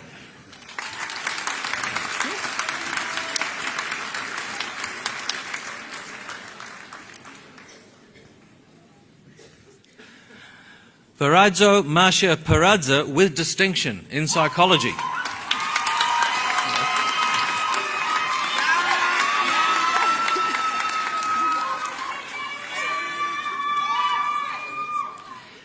Sindasiwe Angel Peta.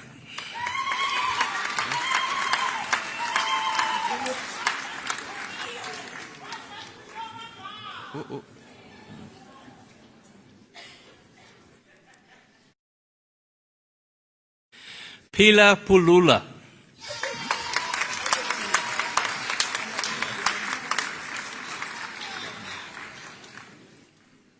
Lorna Pupuma.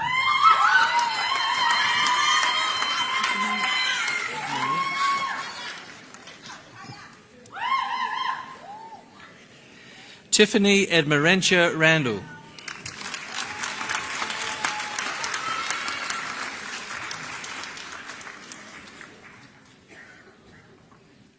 Kanyisa Roji.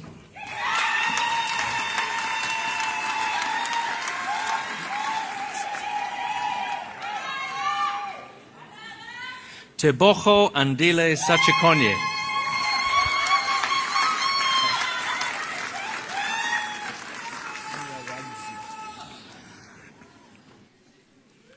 Sharon Tanyaradzwa Sambaza.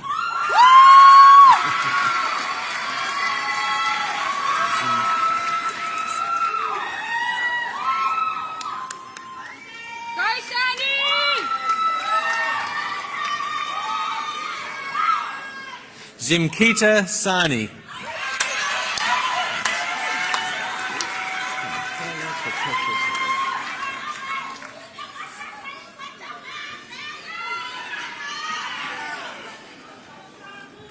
Kamochelo Koketso Salowe.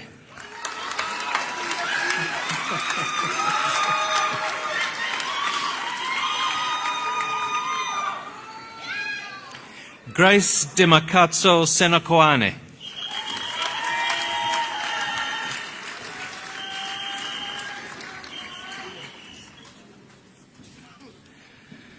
Zanele Martha Shabangu.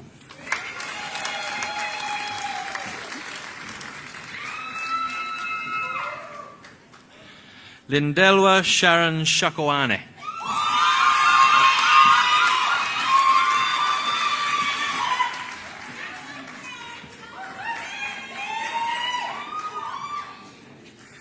Penayambeko Tutakula Logic Shapope.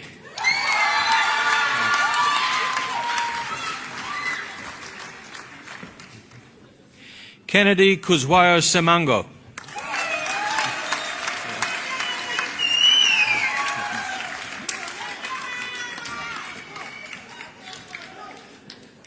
Habiso Sobantu.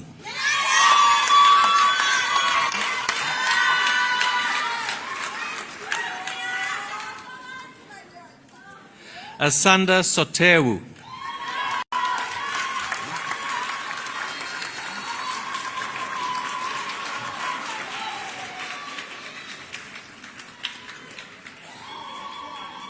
Kerry Ann Stackpool with distinction in psychology.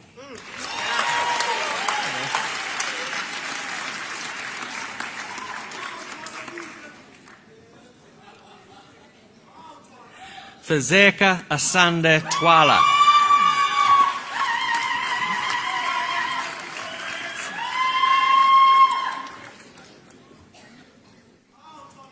Simangele Nolotando Bongiwe Twala.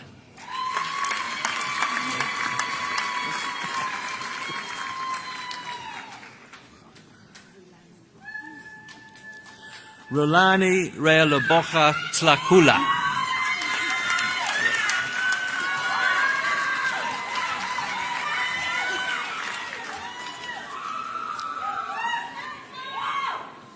Tlotlo Tlakanya.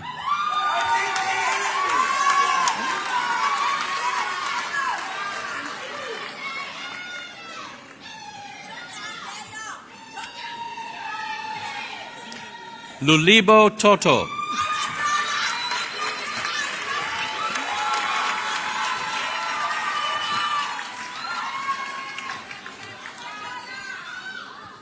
Caitlin Emily Underhill.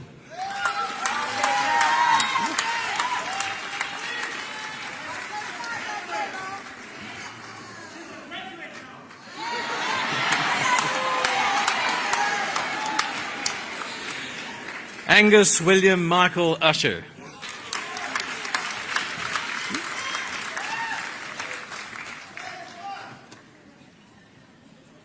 Megan Laura van Rensburg.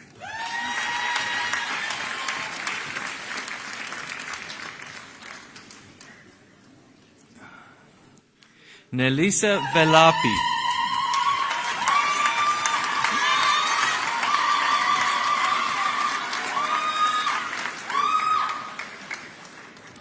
Nolu Babalo Vongo.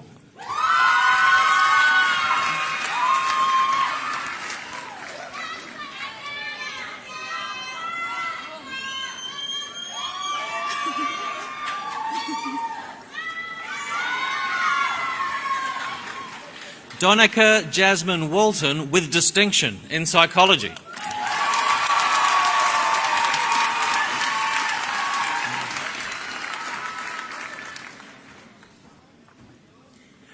Vuyolwetu Waya.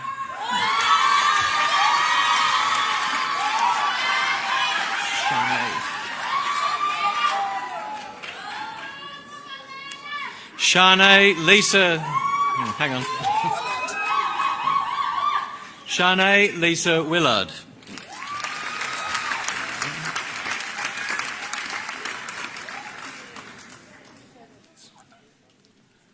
Sesona Sipo Yedwa with distinction in organisational psychology.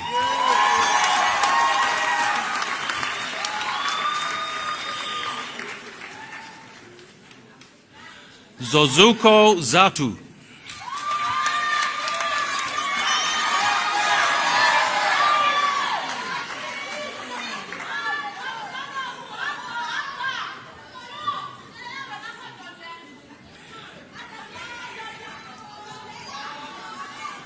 Vambai Tini Zingoni with distinction in industrial and economic sociology.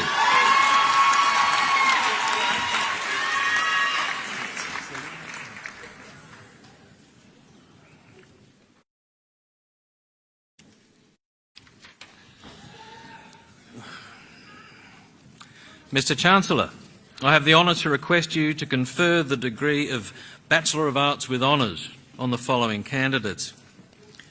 Tazib Akram.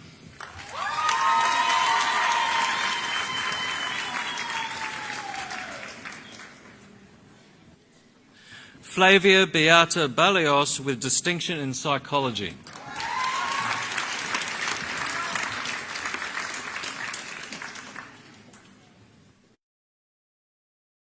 Liesel Blendorf.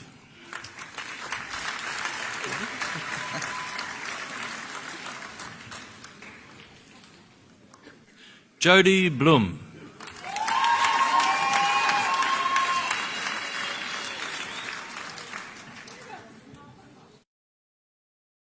Sharon Gretchen Blum.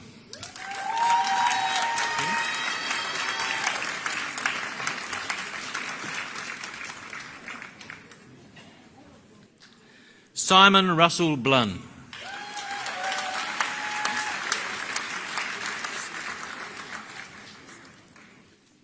Upile Siatandwa Bongho with distinction in drama.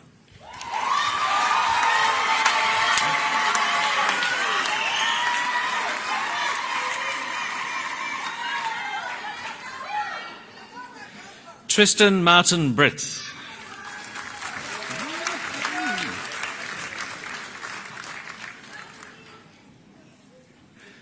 Linda Nokwezi Buthelezi.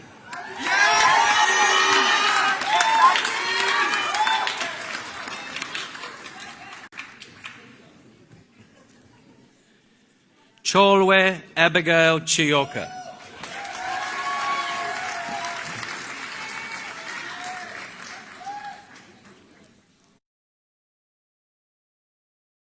Chelsea Ann Kutzer with distinction in music and musicology.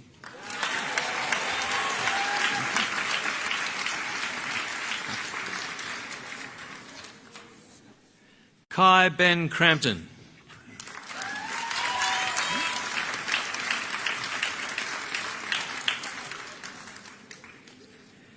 Richard John Damant.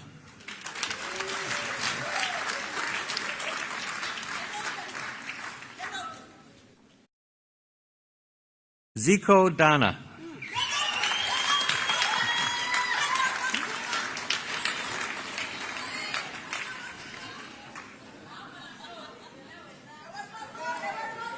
Natasha Lorraine Dom with distinction in organisational psychology.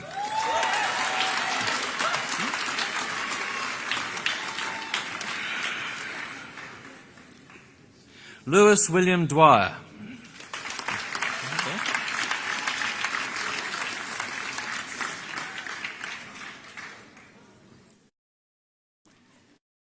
Michaela Aretha Phyllis.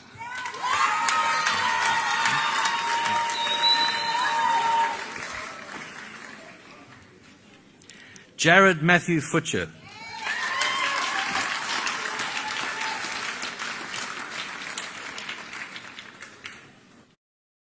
Subusiso Gadla.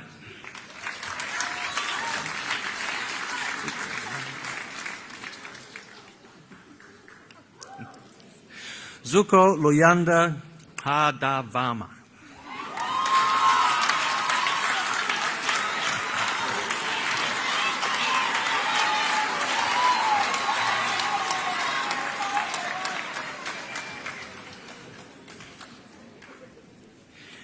Eugene Tinashe Gumbo.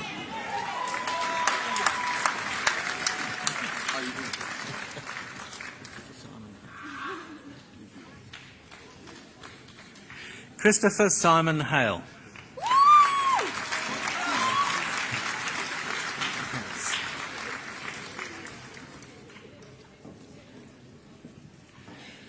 Megan Harris with distinction in drama.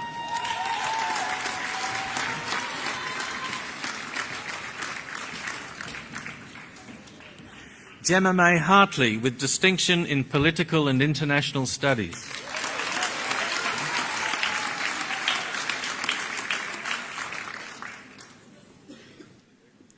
Bongeka Tabile Chlope.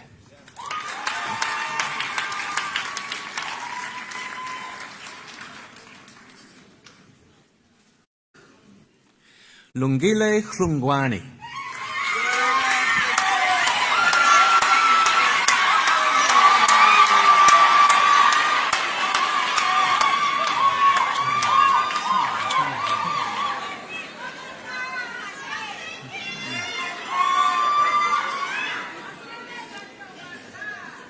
Hulu Mangho Chris Jack.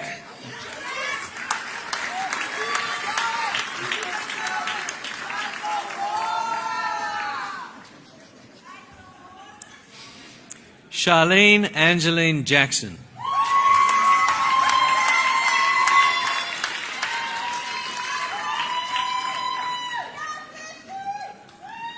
Kanyasile Isabella Jamela.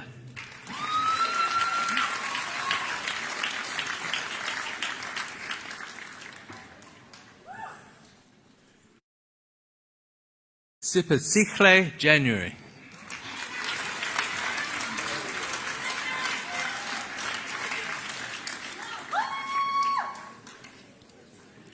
Christopher Graham Johnson.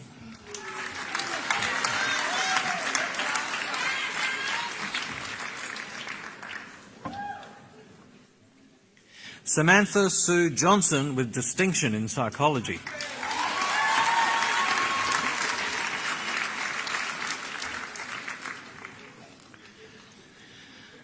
Ayatandwa Ketse.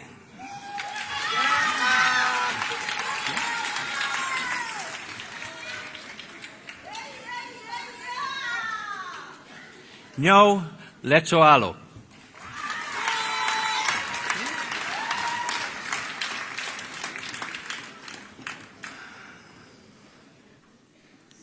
Zizipo Ludidi.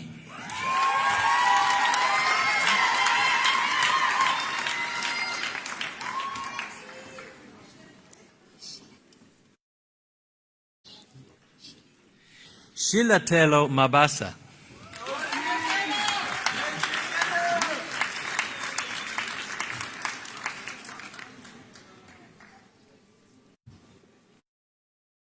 Mojabeng Claire Mabatuana.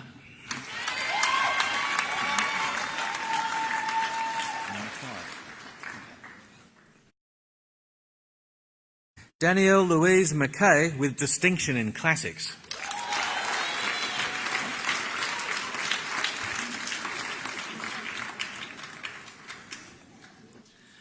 Gotlanamang Moloyesi Boipelo Madito with distinction in organisational psychology.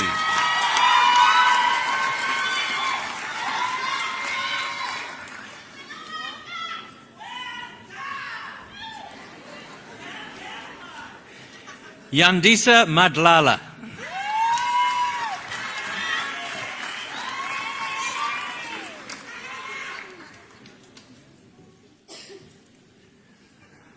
Lungisa Nicola Madolo.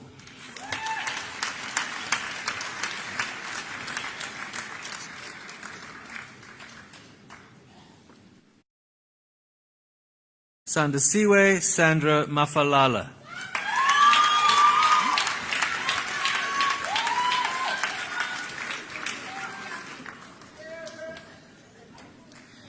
Keoratile Rose Victoria Machlaula.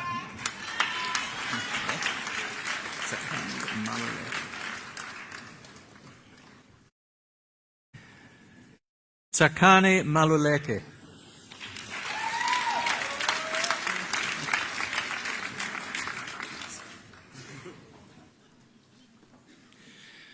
Tulani Trevor Mapasa with distinction in political and international studies.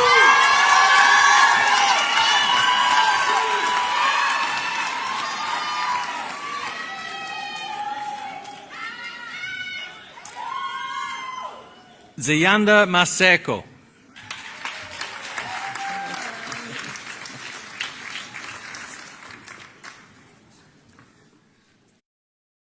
Sipakazi Tsianyane Senamile Mate.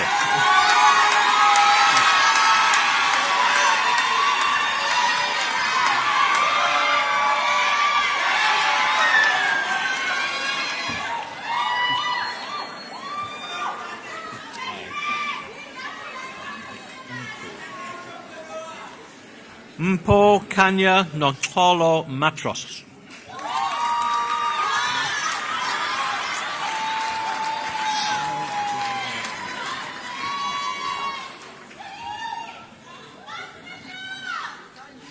Chanel Julie Ann Meager with distinction in English.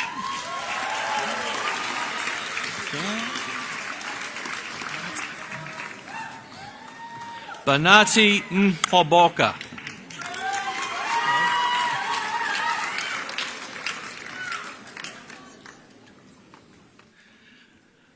Avoyile Sisetu Mgudwa.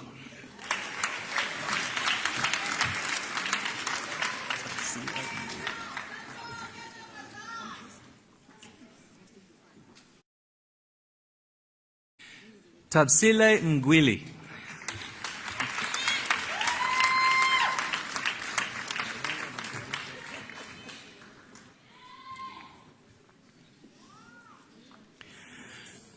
Nombalelo Mangaliso Mkize.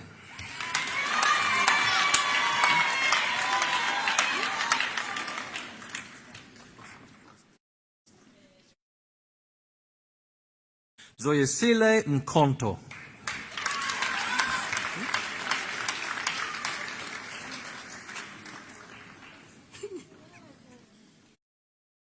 Nhlantla Handsome Mkutle.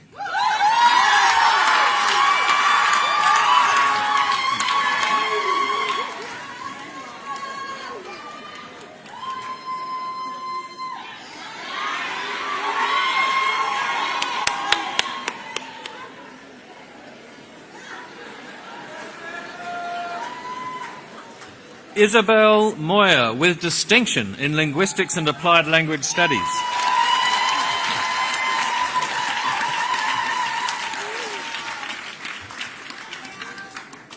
Donna Deneo Mokai.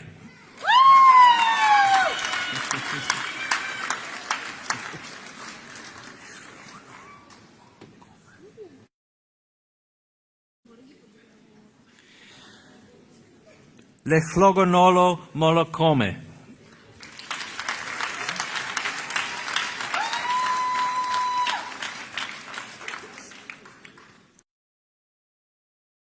La Sede Molose.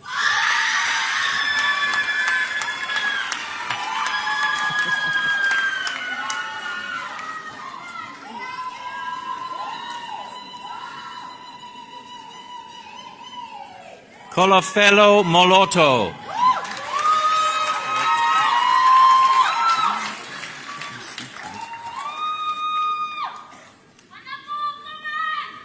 Semela Tuleka Msutu.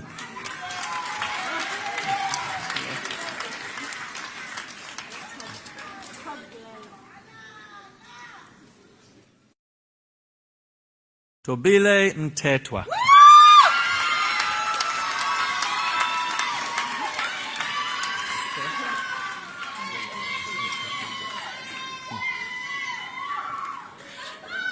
Lelona Mhesibi.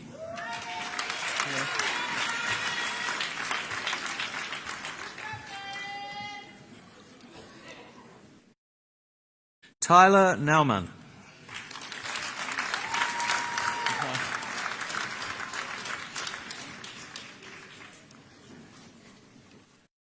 Aidan Peter Nell.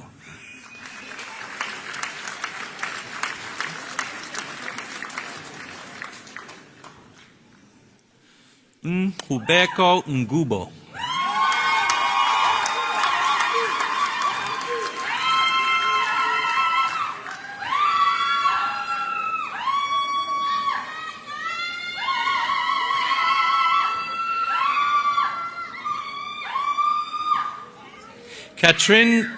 Katrin Newvold.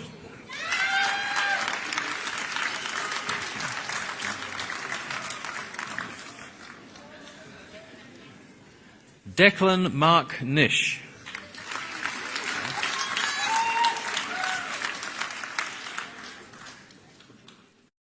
Laura Jean Nish.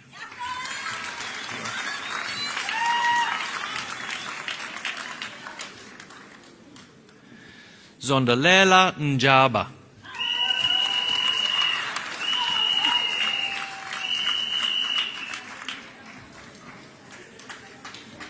Chumani Nkwinti.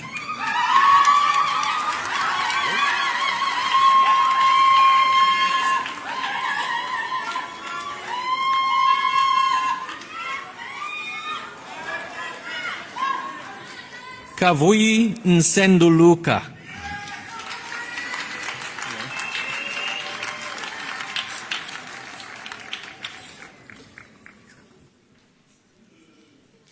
Ntombizetu Nyakambi.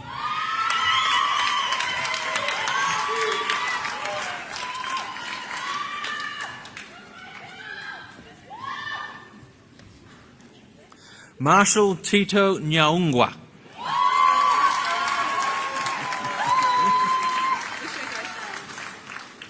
Right there. Kaylee Damita Peramal with distinction in English.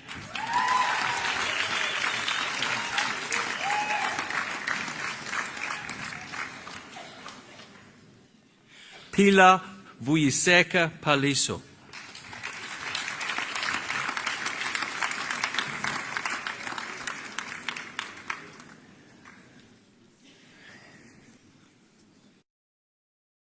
Bokang Piri.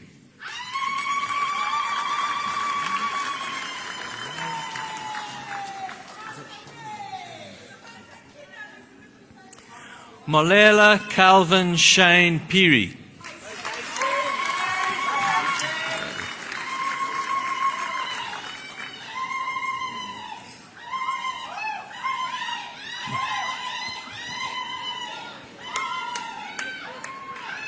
Ntobeko Nicholas Holo.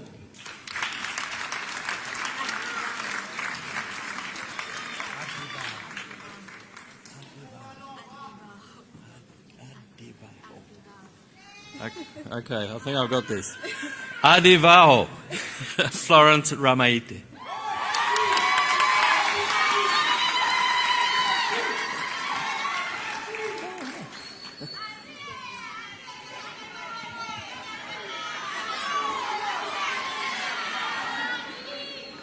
Kaylee Jean Ramsey.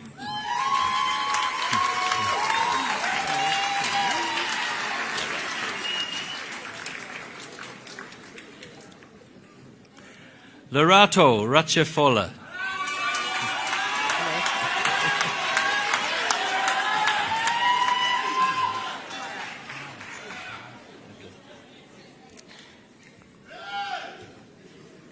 Tyra Reddy with distinction in organisational psychology.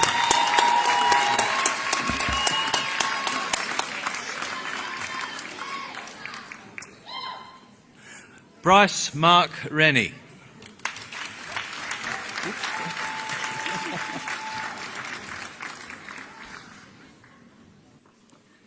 Marjorie Namara Rugunda.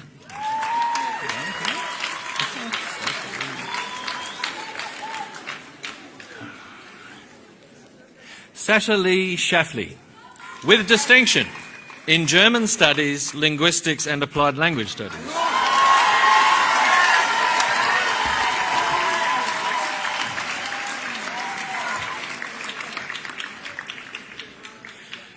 Cholofelo Valerie Sepotokele, with distinction in Journalism and Media Studies.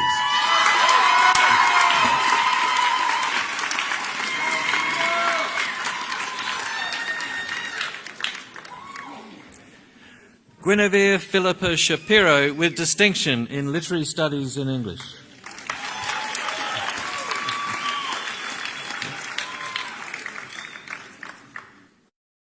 Mpendulo Sipika.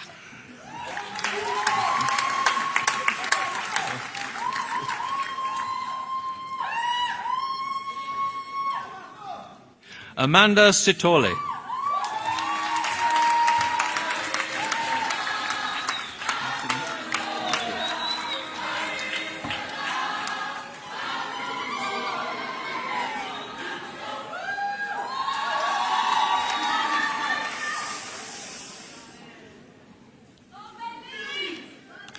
Luto Sewani.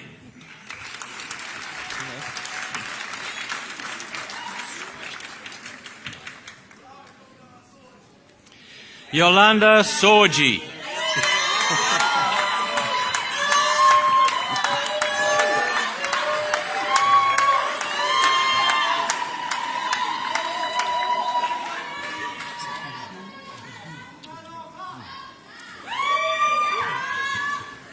Puma Songelwa.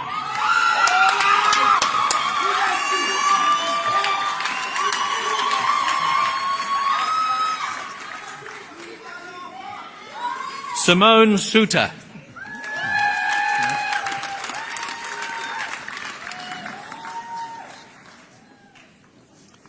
Benjamin William Maltino Sturgeon.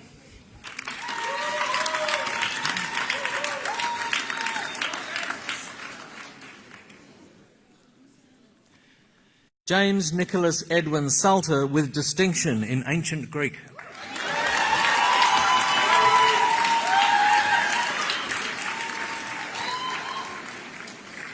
Tabile Temba.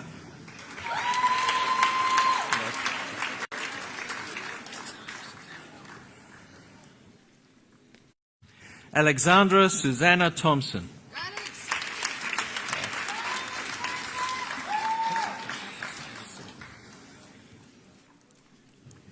Heather Amelia Faye Thorne, with distinction in psychology.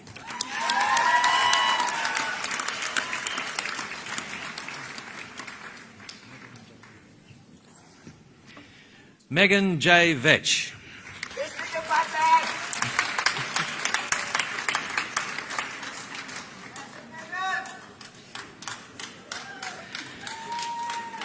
Kristen Brenda Walker.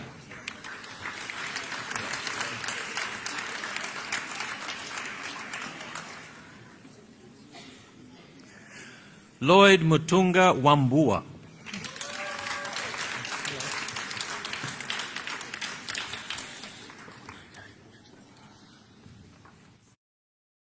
Courtney Jane Webster.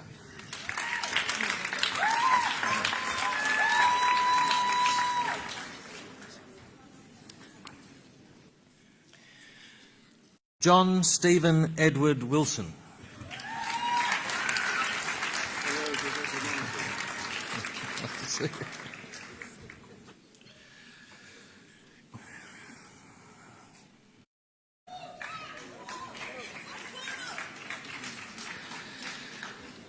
Mr. Chancellor, I have the honour to request you to confer the degree of Master of Arts on the following candidates. The first is a sprightly 80-year-old.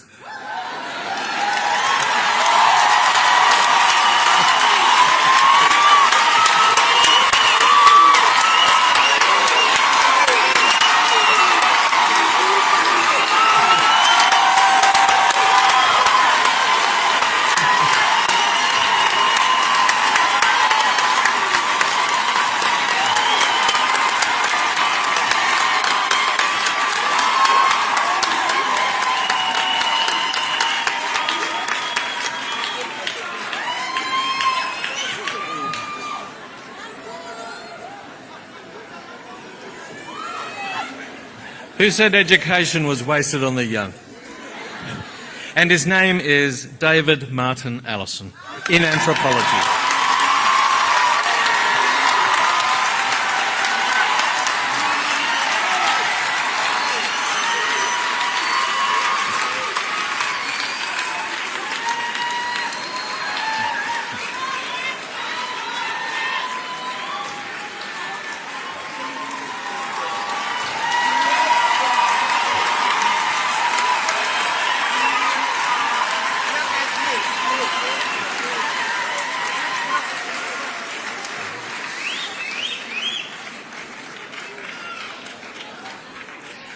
Tandi Bombi, in Journalism and Media Studies with distinction.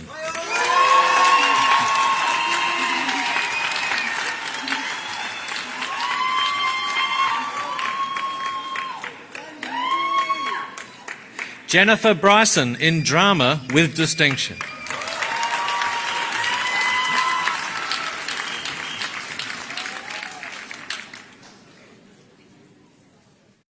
Masimbulele Buso, in Counselling Psychology.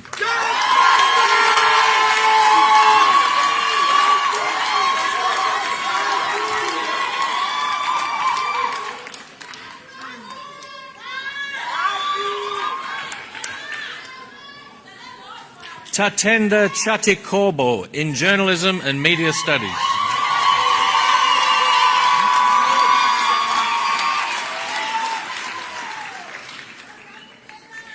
Nicole Cook, in Psychology.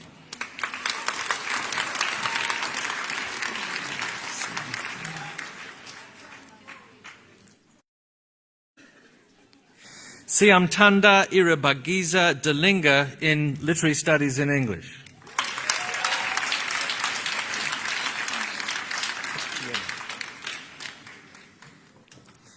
Etione Ferreira, in Journalism and Media Studies.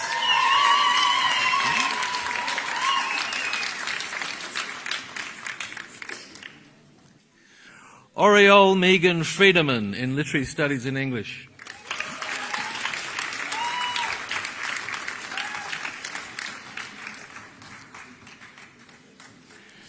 Kathy Colleen Gush, in Journalism and Media Studies with distinction.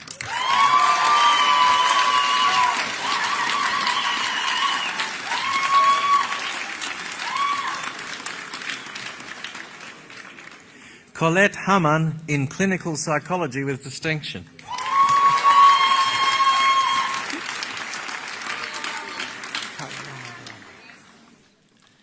Yamini Kalyanaraman, in Counselling Psychology.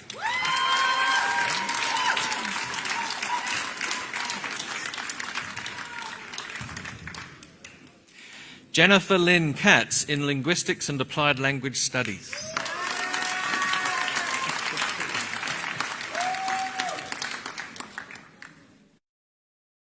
Mojalefa Jeremiah Koloko, in Political and International Studies.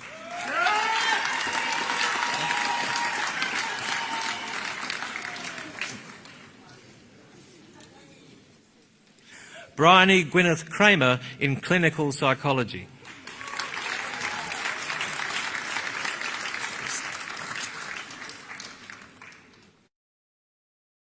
Siposetu Krutani in clinical psychology.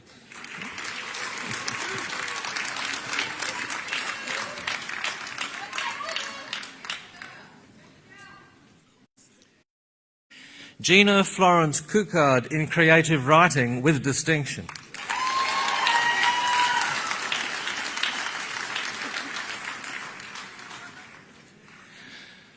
Bianca Levin in journalism and media studies.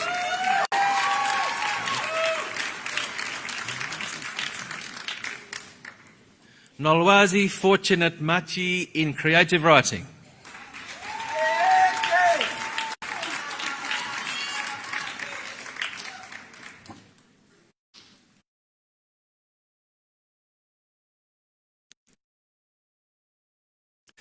Mseri Makadi in journalism and media studies.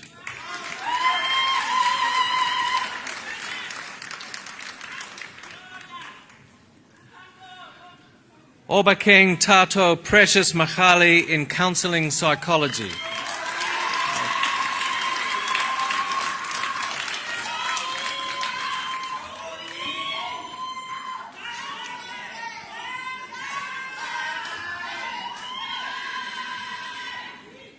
Tumelo Tabo Mashaba in clinical psychology.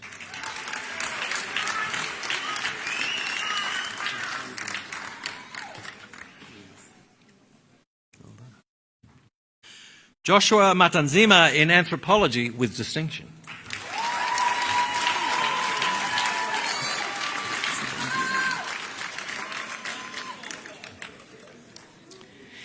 Sibongile Matabesi in psychology with distinction.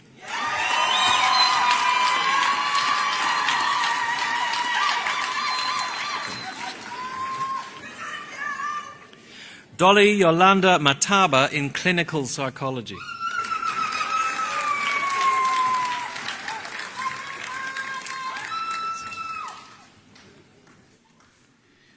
Chlumela Palesa Mkabile in linguistics and applied language studies with distinction.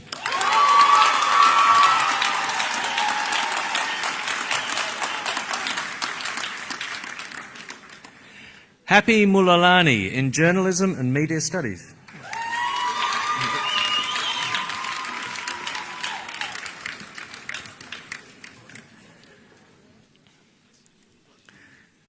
Arti Narottam in drama.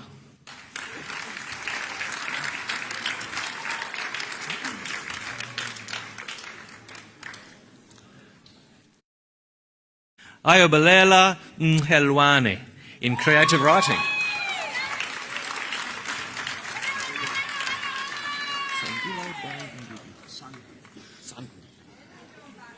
Sandile Brian Ngidi in creative writing with distinction.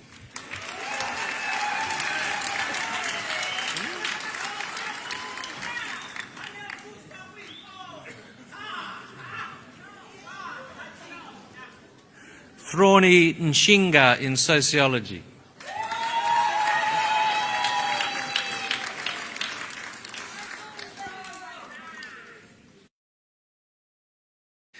Sanele Nshingana in African languages.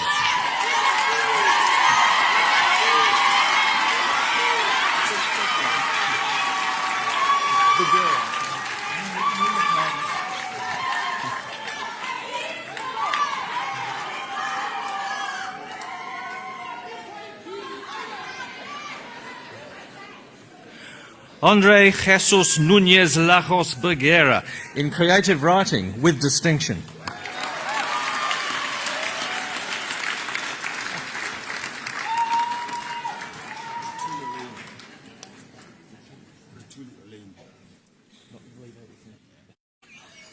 Rituli Orlane in creative writing with distinction.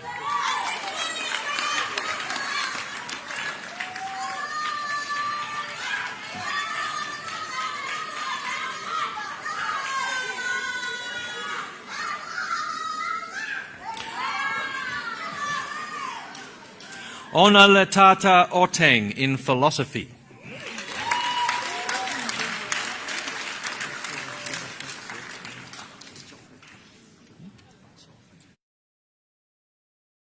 Noko Chagafatso Peala in Journalism and Media Studies.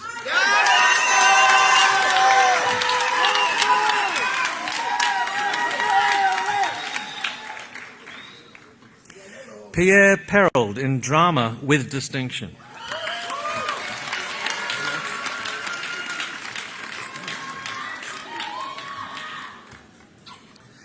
Asanda Ranase in Clinical Psychology.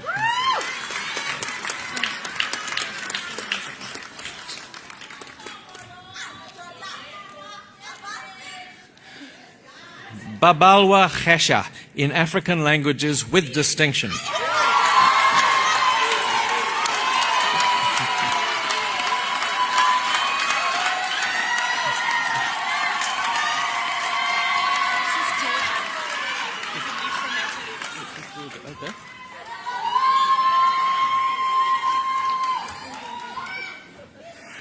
Georgia Robertson in Counselling Psychology.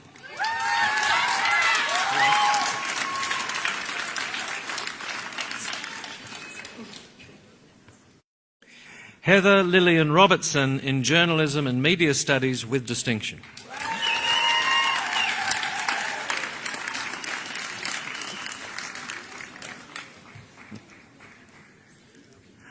Brian Robson in Clinical Psychology.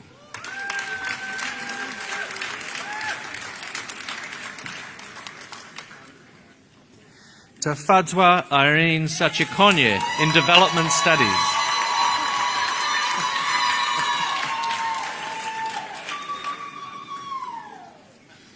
Titi Shamiso Ann Sachikonye in Creative Writing with Distinction.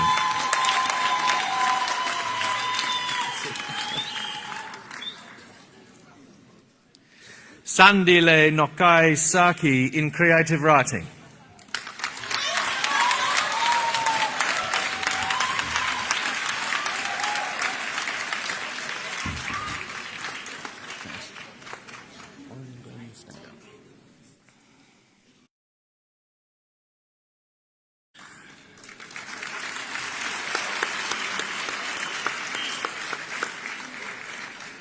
Oren Glenn Snelgar in Clinical Psychology.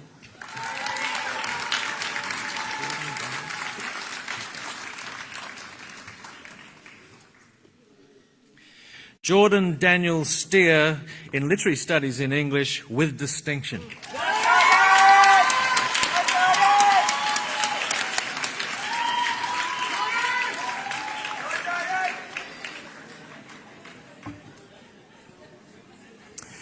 Lizo Tsotsi in Clinical Psychology.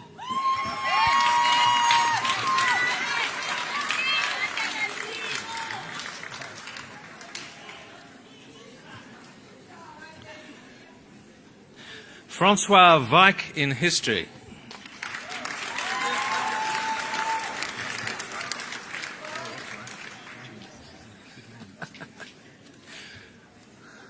Luke Robert Willits in Journalism and Media Studies with Distinction.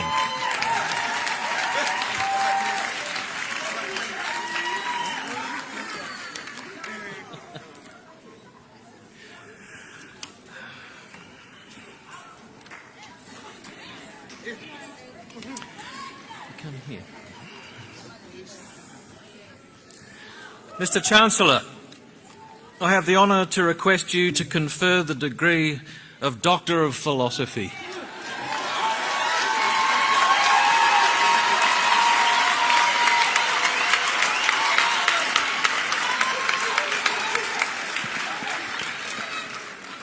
On the following candidates. Orlandi Duplessis in Political and International Studies. The thesis analysed the post-1994 formation of the South African Program of Health Governance with a specific focus on the reduction of the maternal mortality rate. It is analytically situated at the conjunction of feminist social science and Foucauldian governmentality studies, applying the latter in an original way and to a global southern context to provide an account of how health was made governable in South Africa through the gradual fusion of primary health care with neoliberal governmental techniques. Congratulations.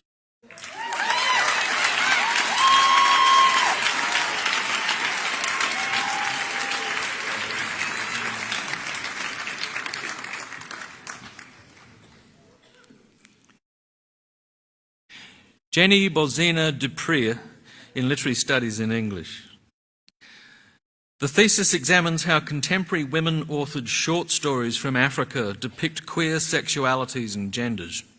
It illustrates that the short story form has become the primary vehicle for queer representations by African women writers and is an important development in the growing body of queer literature by African writers.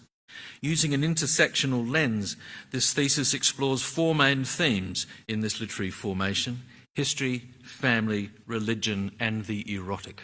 Congratulations.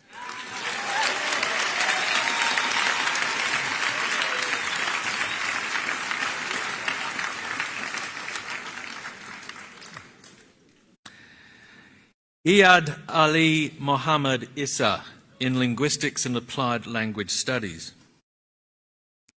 Spelling, and by extension reading and writing, poses huge challenges for learners, particularly when the language has a complex, infixing morphological system and a deep orthography. Based on a detailed classification of spelling errors from 107 grade school Arabic learners in Jordan, this study presents a most exhaustive and encompassing account of the role of morphological awareness in reading-writing. It suggests systematic incorporation of morphological patterns from early on in the curriculum. Congratulations.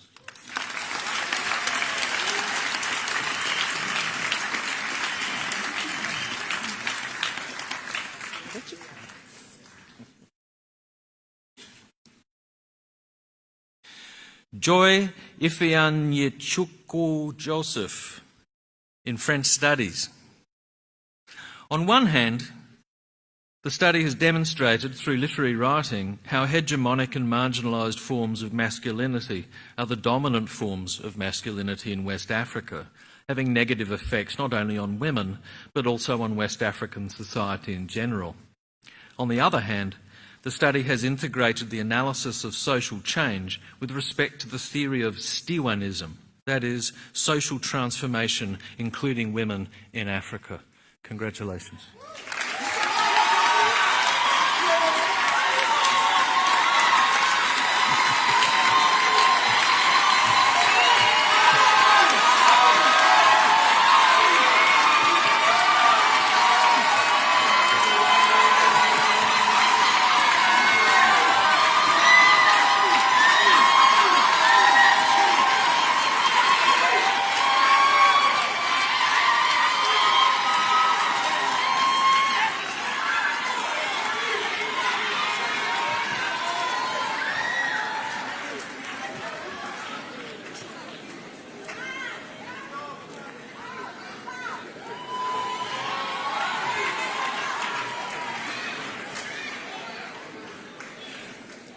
Viviane Ngoy Kayumba in French Studies. This research offers a literary analysis of the quest for identity from the perspective of four different African and Caribbean writers. Works analysed maximise the description of necessary details aimed at creating various cultural effects in the mind of the reader. If the Francophone writers depict the truth, their truth, or what they believe to be the truth, the researcher has concluded that these writers have created a new truth in their works, a new tradition for the future. Congratulations.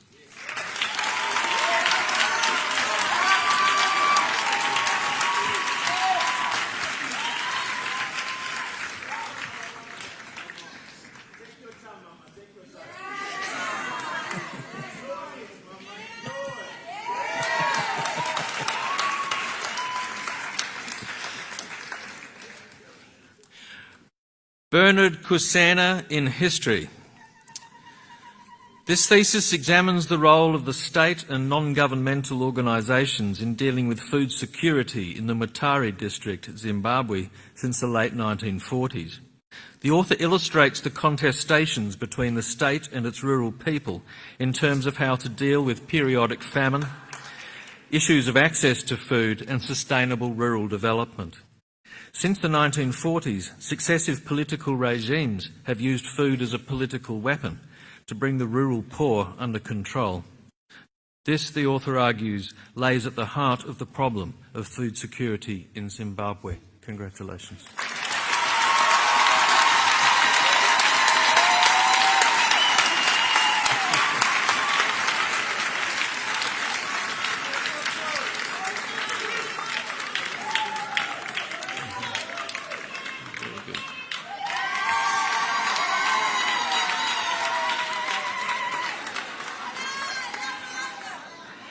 Carol Willer Leff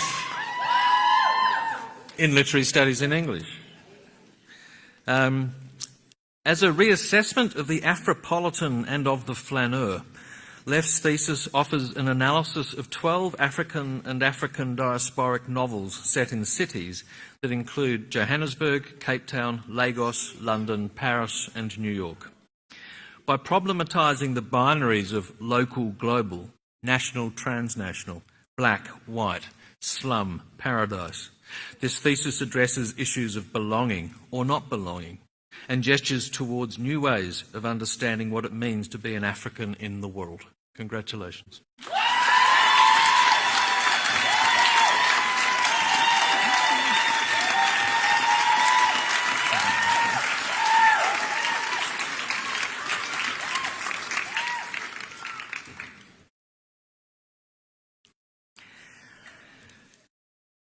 Chipo Lydia Munyuki in Political and International Studies. This timely study in the field of higher education studies, sexual violence and critical gender studies provides powerful new insights into female academics' experiences of sexual harassment at South African universities. The author weaves with exceptional skill her nuanced and theoretically sophisticated commentary on her participants' first-hand narratives. The thesis makes an important contribution to breaking the culture of silence surrounding the far-reaching organisational, personal and professional consequences of sexual harassment of women on South African university campuses. Congratulations.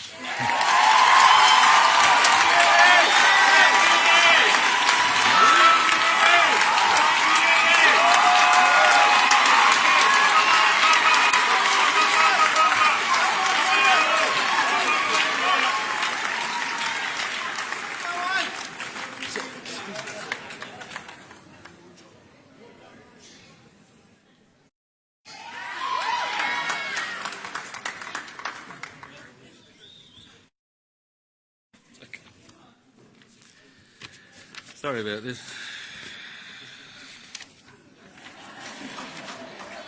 Here we go. Thandakazi Njavani in Literary Studies in English. Ms. Njavani's thesis examines the aesthetic issues that underpin representations of traumatised children in selected novels by contemporary West and Southern African writers.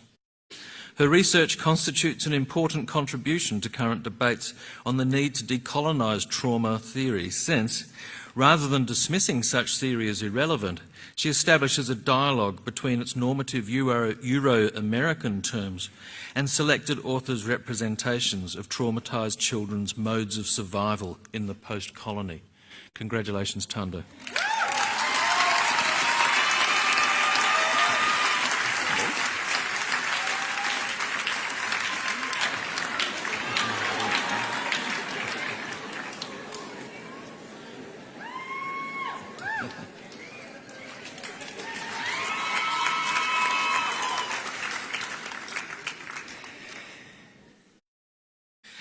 Sinazo Onela Nomsenge in Sociology. The overarching purpose of this study is to establish whether the activities and services offered by non-governmental organisations affiliated with the Joza Youth Hub improve the academic performance and retention of learners, as well as to expand knowledge on how the involvement of learners in NGO work themselves may contribute to their livelihood and or school performance. Congratulations, Sinazo.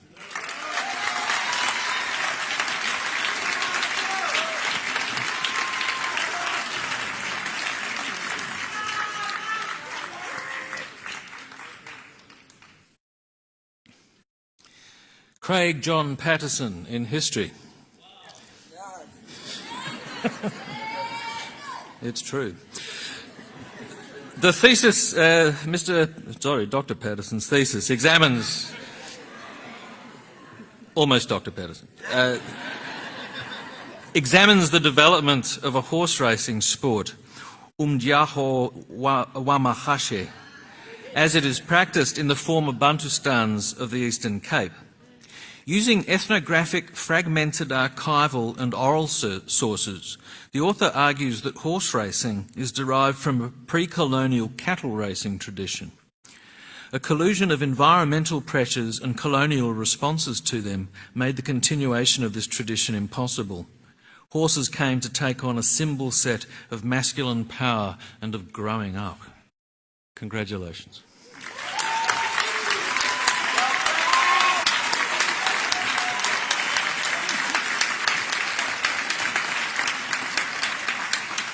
Good to see you.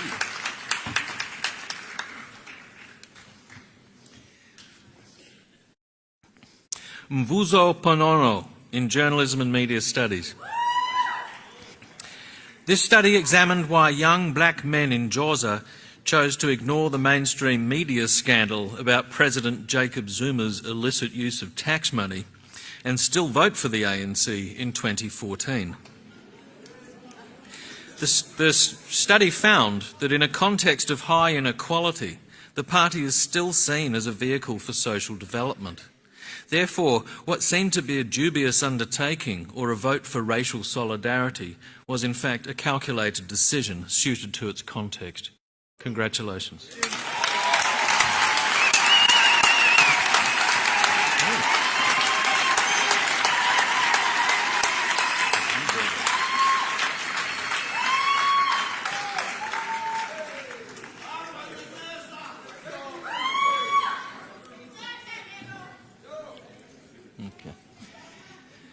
Ian Zeeberger in Linguistics and Applied Language Studies.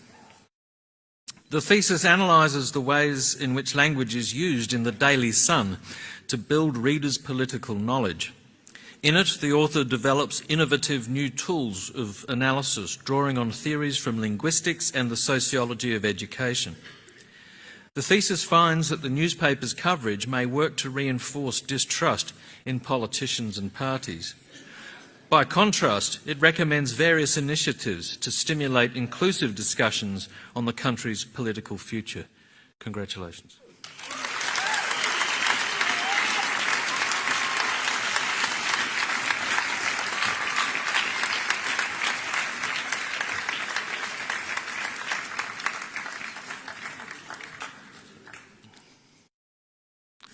Delta Mbonisi Sivalo in Sociology.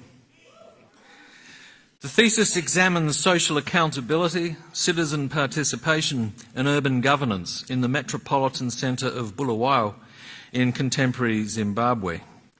In recognising the debilitating effects of excessive central state control over urban government in Zimbabwe, the thesis analyses the conflictual relationships between Bulawayo City and the central state on the one hand, and the forms of political engagement between city authorities and citizens of Bulawayo on the other. Congratulations.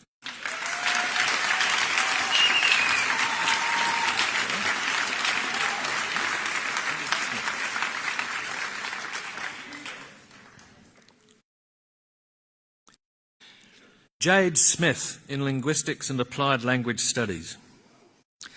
The thesis investigates how South Africans are represented in the words and images of children's books distributed countrywide by the Nali Bali Reading for Enjoyment campaign. Although the characters' physical forms reflect a diverse population, the choices made by writers and illustrators convey attitudes that disempower female characters. The thesis follows the various levels of explicit and implicit meanings that are used to encourage the young reader to agree with these attitudes. Congratulations.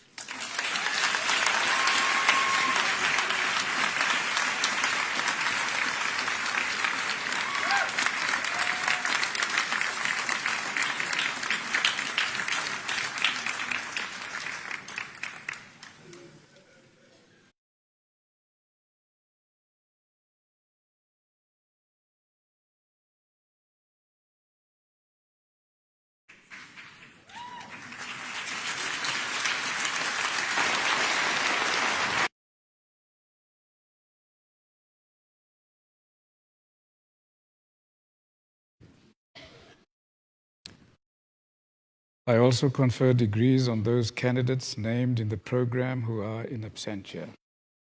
Please rise for the national anthem.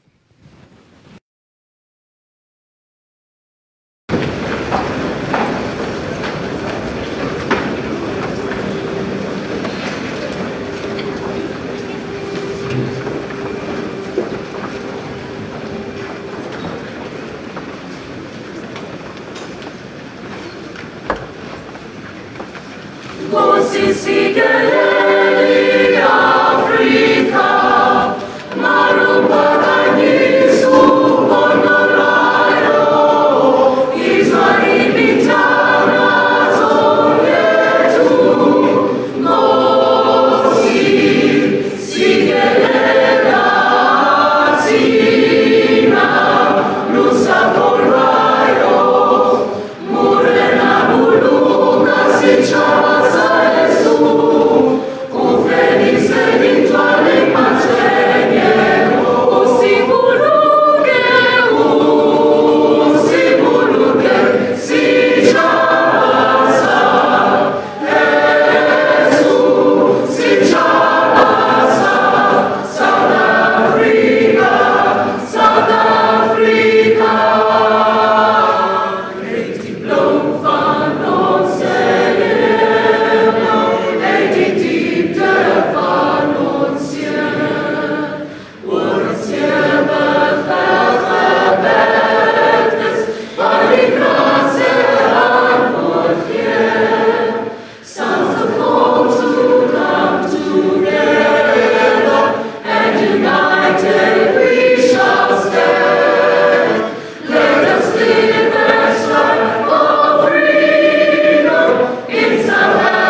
By virtue of the authority vested in me, I dissolve this congregation of Rhodes University.